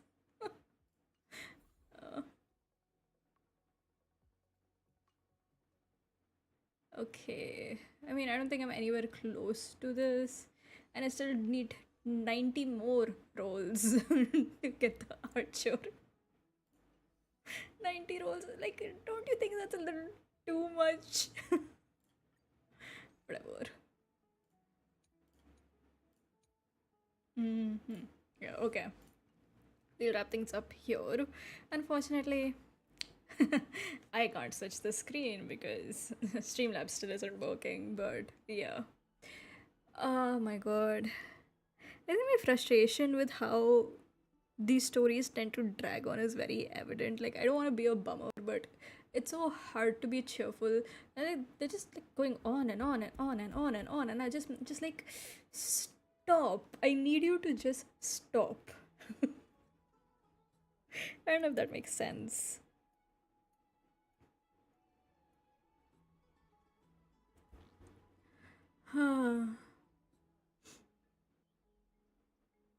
I don't think it's difficult to predict where these stories will go.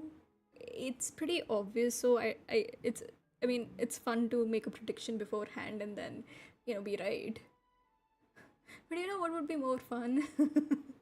If I make a crazy prediction and that comes true as well.